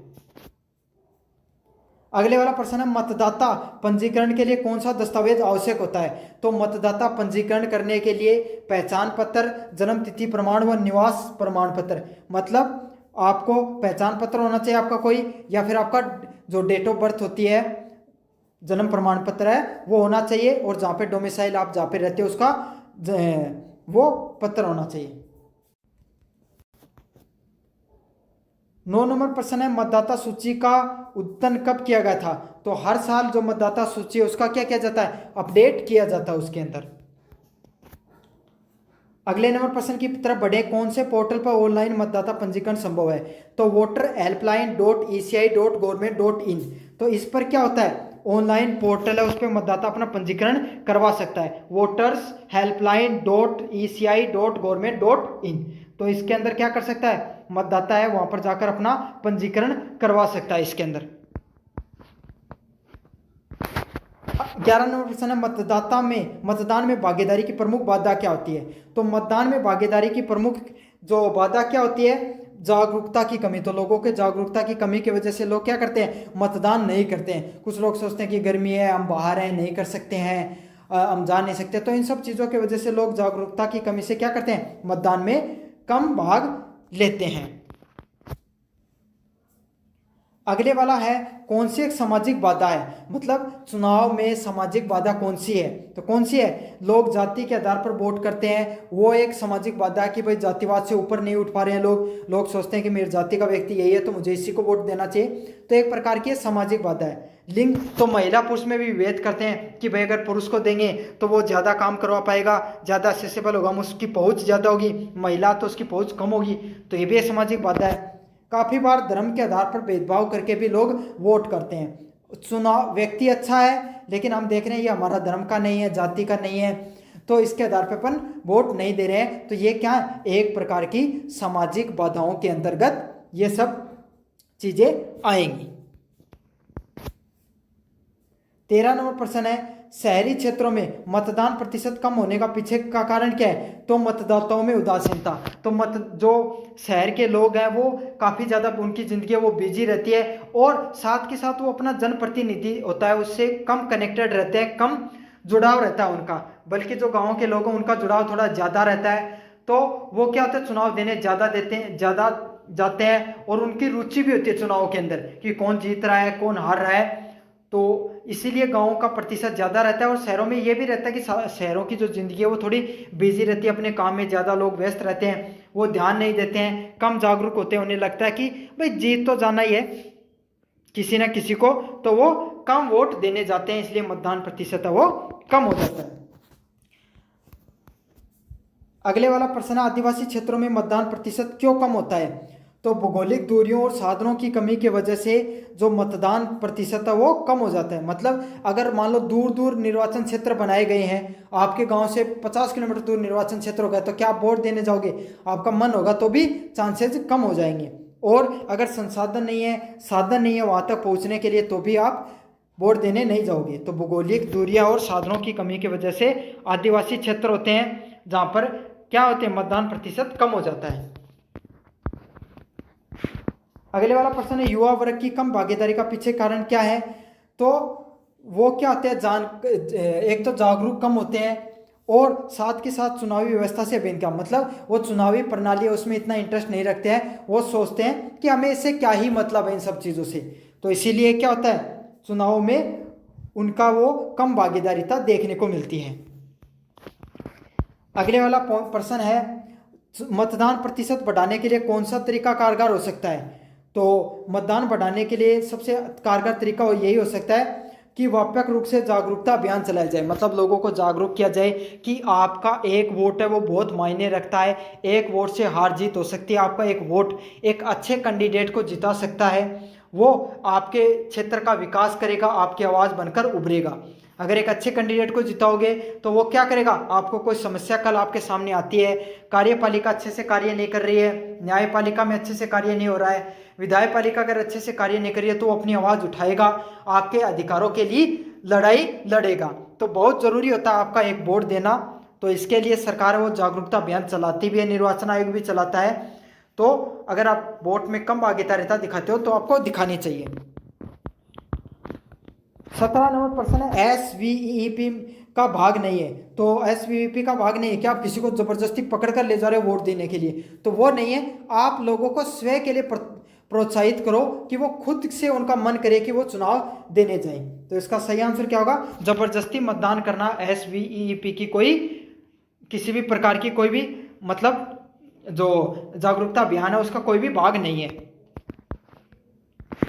अगले वाला प्रश्न है, मतदान के दिन सार्वजनिक अवकाश क्यों घोषित होता है। तो क्यों होता है, ताकि लोग मतदान कर सके। मतलब मतदान वाले दिन आपको पता छुट्टी कर दी जाती है ताकि लोग क्या कर सके, मतदान देने जा सके अपने काम से, उन्हें छुट्टी मिलती है। इस चीज़ की पूरे देश की छुट्टी कर दी जाती है, जहाँ चुनाव होते हैं वहाँ के छुट्टी करते हैं, अवकाश करते हैं। मतदान को उत्सव का रूप देने के लिए क्या किया जाता है, तो मतदान केंद्रों को सजाया जाता है। आजकल आपको पता है इस बार चुनाव हुए थे, वहाँ पे सेल्फी प्रोग्राम भी शुरू किया गया था, आपको सेल्फी डालनी होती थी। उसके साथ सांस्कृतिक प्रोग्राम, अलग अलग प्रकार के कार्यक्रम चलवा दिए जाते हैं। मतदाताओं का सम्मान भी काफ़ी बार किया जाता है। तो आप देखते हो कोई बहुत अधिक बुजुर्ग व्यक्ति अगर वो वोट डालने आता है तो उसके अगले दिन फोटो आती है अखबार में। तो यह सब चीज़ों का क्या होता है, ये सब इसीलिए किए जाती हैं ताकि लोगों में जागरूकता है वो और बढ़ सके। अगले वाला प्रश्न है, कॉलेज और स्कूल में मतदाता जागरूक करने के लिए आप क्या करोगे, तो भाषण प्रतियोगिता कराओगे, जागरूकता पर मॉडल चुनाव करवाओगे। मतलब वैसे चुनाव करवाकर एक मॉडल रूप से करवाकर आप लोगों को समझाओगे कि ऐसा चुनाव होता है, उसका ये महत्व होता है और हमें चुनाव में ऐसे भाग लेना चाहिए। निबंध लेखन की प्रतियोगिता कराओगे। तो ये सब करवाओगे तो बच्चों में उत्सुकता बढ़ेगी, वो भी जानेंगे कि वास्तविकता में चुनाव में भाग लेने का, चुनाव वोट देने का ये फायदा होता है। तो इसका सही आंसर क्या होगा, उपयुक्त छवि होगा। अगले वाला प्रश्न, क्या भारत में मतदान अनिवार्य है।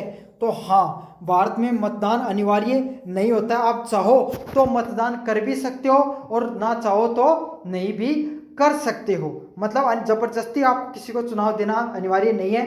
काफ़ी देशों में तानाशाही में चुनाव देना, मत देना आपका अनिवार्य होता है, लेकिन भारत में ऐसा बिल्कुल नहीं है। अगले वाला पॉइंट है, मतदान को अनिवार्य करने के पक्ष में कौन सी बात कही गई, ताकि नागरिकों की भागीदारी वो सुनिश्चित हो सके। मतलब लोग काफ़ी बार ये एक बात उठी कि मतदान को अनिवार्य कर देना चाहिए, लेकिन क्यों कर देना चाहिए, ताकि हर व्यक्ति उसकी आवाज़ है वो पहुंच सके, मतदान की भागीदारिता वो सुनिश्चित हो सके। अगले वाला प्रश्न है, मतदान को अनिवार्य करने के विरोध में कौन सा तर्क है। तो ये नागरिकों की स्वतंत्रता का उल्लंघन हो सकता है। मतलब मतदान है वो करना अनिवार्य है, करेंगे तो इससे क्या होगी, नागरिकों की स्वतंत्रता वो छिन जाएगी। तो नागरिक है वो हो सकता है कोई व्यक्ति नहीं देना चाहता, उसका नहीं मन है, तो ये उसका स्वतंत्रता है और उसकी जो इच्छा है उसके खिलाफ हो जाएगी। ये मौलिक अधिकार का एक प्रकार का उल्लंघन हो जाएगा इस चीज़ से। तो इसीलिए अनिवार्य नहीं किया जा सकता चुनाव को। भारत में ऑनलाइन वोटिंग कब शुरू हुई थी। तो भारत में अभी तक ऑनलाइन वोटिंग जैसी प्रक्रिया अभी तक नहीं होती है, हमें जाकर करना पड़ता वोट। और अमेरिका जैसा देश है वहाँ पर ऑनलाइन वोटिंग की प्रक्रिया है। 25 नंबर प्रश्न है, ऑनलाइन वोटिंग की सबसे बड़ी चुनौती क्या है। तो तकनीकी सुरक्षा और डाटा गोपनीयता। मतलब आपका जो चुनाव, आपने वोट किसी और को दिया, वो चला गया, किसी और को हैक कर लिया गया, डाटा है उसको गलत तरीके से रिप्रेजेंट किया गया, तो ये ऑनलाइन वोटिंग की सबसे बड़ी चुनौती है। तो ये सब था आपका इलेक्ट्रॉनिक लिटरेसी से संबंधित जो पेपर होगा उसके महत्वपूर्ण एमसीक्यूज। मुझे उम्मीद है आपको वीडियो अच्छा लगा होगा, तो चैनल को सब्सक्राइब कर देना और वीडियो को जोर से लाइक कर देना। धन्यवाद।